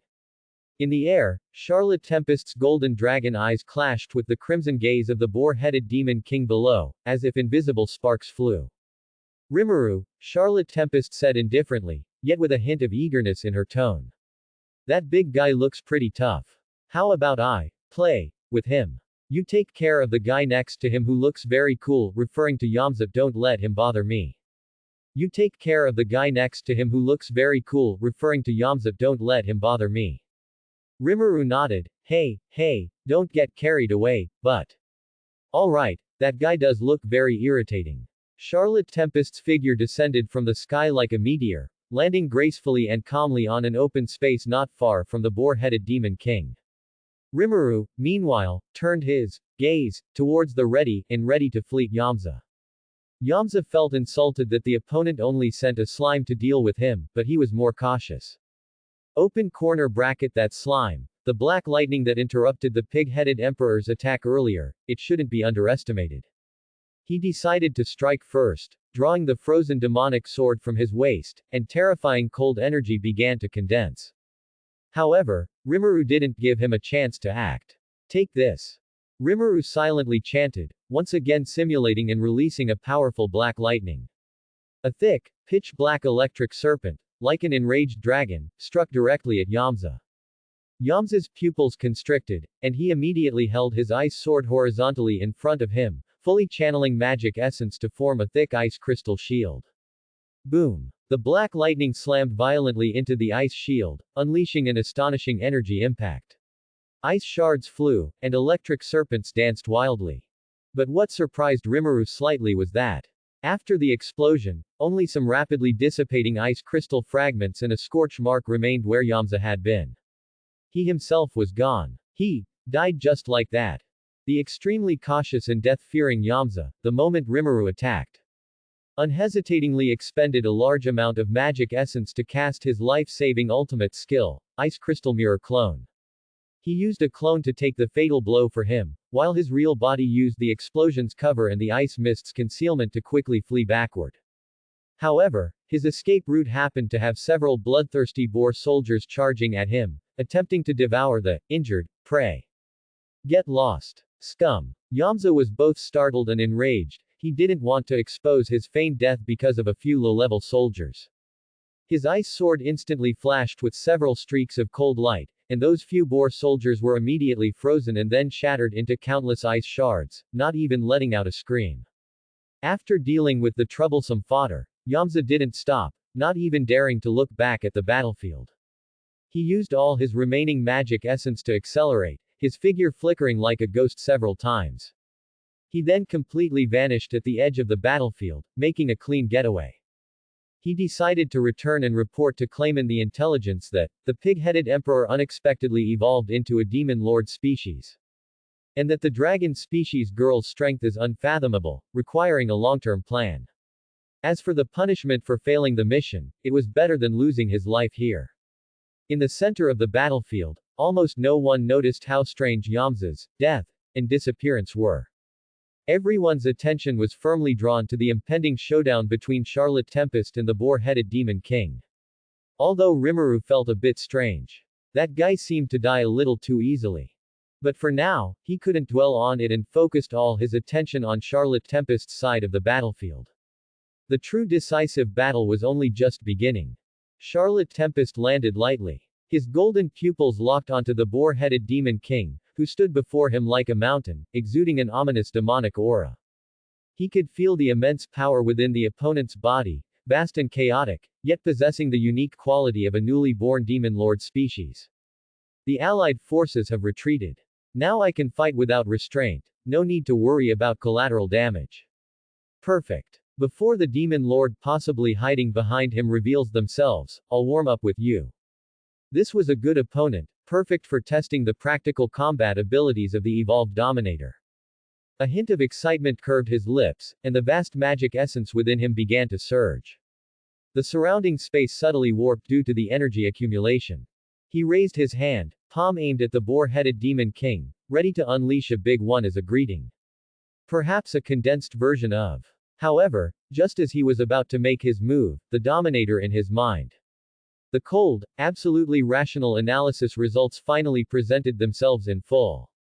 Analysis complete. Target. Individual, boar-headed Demon King. Disaster level. S rank. Core abilities. The Starving One Ultra High-Speed Regeneration, Devour Evolution, Energy Absorption. Mental Strength. B rank, Rationality partially restored, but easily dominated by Hunger Instinct. Threat level. High. Overall win rate estimate. 99.5%. Oh. 99.5%. Not bad, huh? Charlotte Tempest instinctively nodded, but the next second, he suddenly reacted. His golden eyes widened instantly. Wait, how much? 99.5%. Doesn't that mean there's still a 0.5% chance of losing? This 0.5% variable might just be those guys hiding in the dark. It would be unwise to rashly use his trump card before drawing them out or figuring them out. How is this different from committing suicide? Too dangerous. Dominator. Notification. A 99.5% win rate is an extremely high win rate calculated based on the current data model. Theoretically, there is no absolute 100% victory. The 0.5% variable includes unknown external interference, sudden errors by the main body, the target's breakthrough in battle, and other extremely low probability events. Shut up. 0.5% is still a risk. Charlotte Tempest immediately interrupted the Dominator's rational analysis in his mind. What if? What if it suddenly powered up? What if I slipped? What if Rimuru accidentally misfired a lightning bolt? Besides, the area has been cleared. Isn't it better to take our time, figure out your true capabilities and regeneration limit? It's also good to conserve some strength for that unknown demon lord. And so, amidst the boar-headed Demon King's low, suppressed roars and Rimuru's tense, expectant gaze, Charlotte Tempest's hand, which was about to unleash world-shattering magic, very naturally and swiftly, lowered. The terrifying magic essence fluctuations around him, which had been boiling and surging, almost stirring up the heavens, also quickly receded like a tide, becoming calm and still. He even pretended to casually dust off non-existent dirt from his clothes. As if that terrifying aura from before was just everyone's illusion. Boar-headed Demon King. A hint of confusion flashed in his crimson eyes. How did the opponent's powerful energy reaction suddenly disappear? Rimuru. Why did Charlotte-kun withdraw his power? Could it be some even more powerful opening move? Allied forces. Is Lord Charlotte Tempest brewing some ultimate technique? As expected, he's unfathomable. Having decided on a prudent approach, Charlotte Tempest hooked a finger at the boar-headed Demon King, who was poised for battle and somewhat confused. A smile, somewhere between serious and playful, appeared on his face. Hey, big guy. You seemed pretty hungry just now. Coincidentally, I have some stock here. Come on, let's play around and warm up first. And by the way, see if I can draw out whoever might be hiding behind you. As his voice faded, magic essence once again surged around him, but its intensity was controlled to a level similar to the opponent's superficial demonic might. Solution. Usable inherent. Perfect. Let's test the swordsmanship I learned from Hakuro during those 10 days. What did you just say? Answer. It was an illusion. With a thought. Pure magic essence condensed in his hand, transforming into an ancient, elegant longsword shimmering with pale golden light. The next moment, his figure turned into a gust of wind, actively charging towards the boar-headed Demon King. The boar-headed Demon King let out a low roar, swinging its massive, door-like cleaver. It brought down a monstrous, air-rending gust of wind, powerful enough to split mountains. However, Charlotte Tempest's footwork was like a ghost's, lightly sidestepping the violent blow. His longsword naturally thrust out. The sword tip, like a venomous snake, aimed at the boar-headed Demon King's wrist joint, precisely the technique Hikuro taught, using skill to overcome brute force. For a moment, a dense, crisp clang of metal rang out across the battlefield. Charlotte Tempest's swordsmanship was agile and elegant, sometimes like flowing water, finding every gap in the opponent's moves. Other times, it was like a fierce storm, launching a series of rapid preemptive strikes. He perfectly combined the techniques he learned from Hikuro with his own formidable physical prowess. He actually fought the massive boar-headed Demon King back and forth in close combat, even subtly gaining the upper hand. Though the boar-headed Demon King's strength was immense and its cleaver swings unstoppable, its speed was relatively slow, and its moves lacked variation. It appeared somewhat clumsy before Charlotte Tempest's exquisite swordsmanship. The boar-headed Demon King was constantly marked with shallow cuts, though these wounds healed almost instantly. The swordsmanship is effective, but the damage caused is not enough to break its regeneration limit. Charlotte Tempest assessed in his mind. This level of attack shouldn't make the observers in the dark feel threatened, right? Let's try that move. He spotted an opening, his figure suddenly retreating half a step. He raised his longsword above his head. Vast magic essence rapidly converted into lightning elements, quickly gathering on the sword blade. With a clear shout, the longsword slashed down violently. A massive sword aura, condensed to the extreme and wreathed in golden lightning, detached from the blade, striking the boar-headed Demon King like divine punishment. Boom! The sword aura accurately struck the boar-headed Demon King's chest, erupting in a brilliant flash and deafening thunder. The boar-headed Demon King's massive body was blasted backward repeatedly, a charred, huge sword mark appearing on its chest, deep enough to expose bone. Did it succeed? The allied forces watching from afar gasped. However, as the smoke cleared, the terrifying wound on the boar-headed Demon King's chest wriggled with flesh, almost instantly recovering as if new. It shook its head, letting out an even more furious roar, the hunger in its crimson eyes growing stronger. Ultra-high-speed regeneration, as troublesome as expected. Charlotte Tempest pouted. However, this regeneration and magic resistance were perfect for testing the practical effects of various magic spells, a rare opportunity. Then let's try the effects of magic. He discarded the longsword, letting it dissipate into magic essence. He raised his hands, beginning to wave them as if conducting music. First, this one. Fire release. Great fire annihilation. Charlotte Tempest shouted the move's name with Chunabu flair, no one understood it anyway.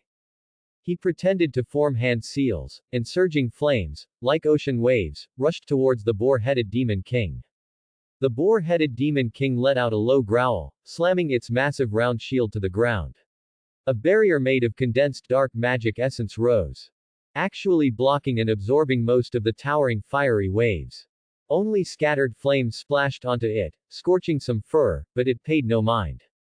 Oh, good magic resistance. Then try this. Water release. Great waterfall technique. Charlotte Tempest immediately changed his move, conjuring a massive, waterfall-like torrent of water out of thin air, attempting to impact and restrain the opponent. The boar-headed Demon King once again raised its round shield, and the nature of the magic essence barrier shifted, becoming oily and slippery. The huge water flow impacting it was cleverly deflected and diverted, unable to form an effective impact. It even opened its huge mouth, devouring a portion of the magic essence-infused water, as if replenishing energy. Tisk. It can absorb it too. Lightning release. Kiran. Charlotte Tempest pointed at the sky though there were no dark clouds. An incredibly thick, dazzling lightning spear crashed down. This time, the boar-headed Demon King didn't block with its shield. Instead, it roared and swung its massive cleaver. The blade, wreathed in ominous dark red magic essence, actually split and shattered the lightning spear in half. The scattered lightning that struck it only caused its muscles to twitch slightly, seeming to anger it further. Black flame prison. Black windstorm. Black lightning. Charlotte Tempest continuously switched between basic elemental magic, and for a time, the sky above the battlefield was colorful, with explosions reverberating endlessly. The boar-headed Demon King either blocked, endured, or occasionally absorbed with its eerie round shield. Charlotte Tempest's attacks were fierce indeed. Each strike was capable of easily annihilating an army.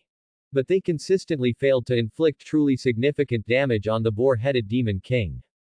Its defense was ridiculously high, especially that shield and its inherent resistance to elemental magic, far exceeding expectations.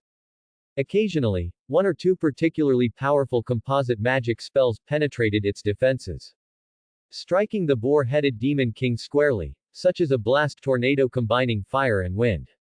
Indeed tore its flesh, even exposing bone.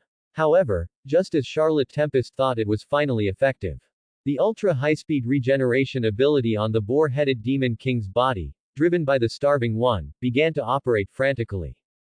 Flesh at the wound wriggled, intertwined, and healed at a visible rate, shattered bones regrew. In just over 10 seconds, severe injuries turned into minor ones, on the verge of complete recovery. Charlotte Tempest. No, does this shady guy even look human? Charlotte Tempest looked at the boar-headed Demon King opposite him, which had almost fully recovered, and whose aura seemed even more refined despite being injured due to continuously devouring the scattered magic essence, then stroked his chin. Thanks for watching.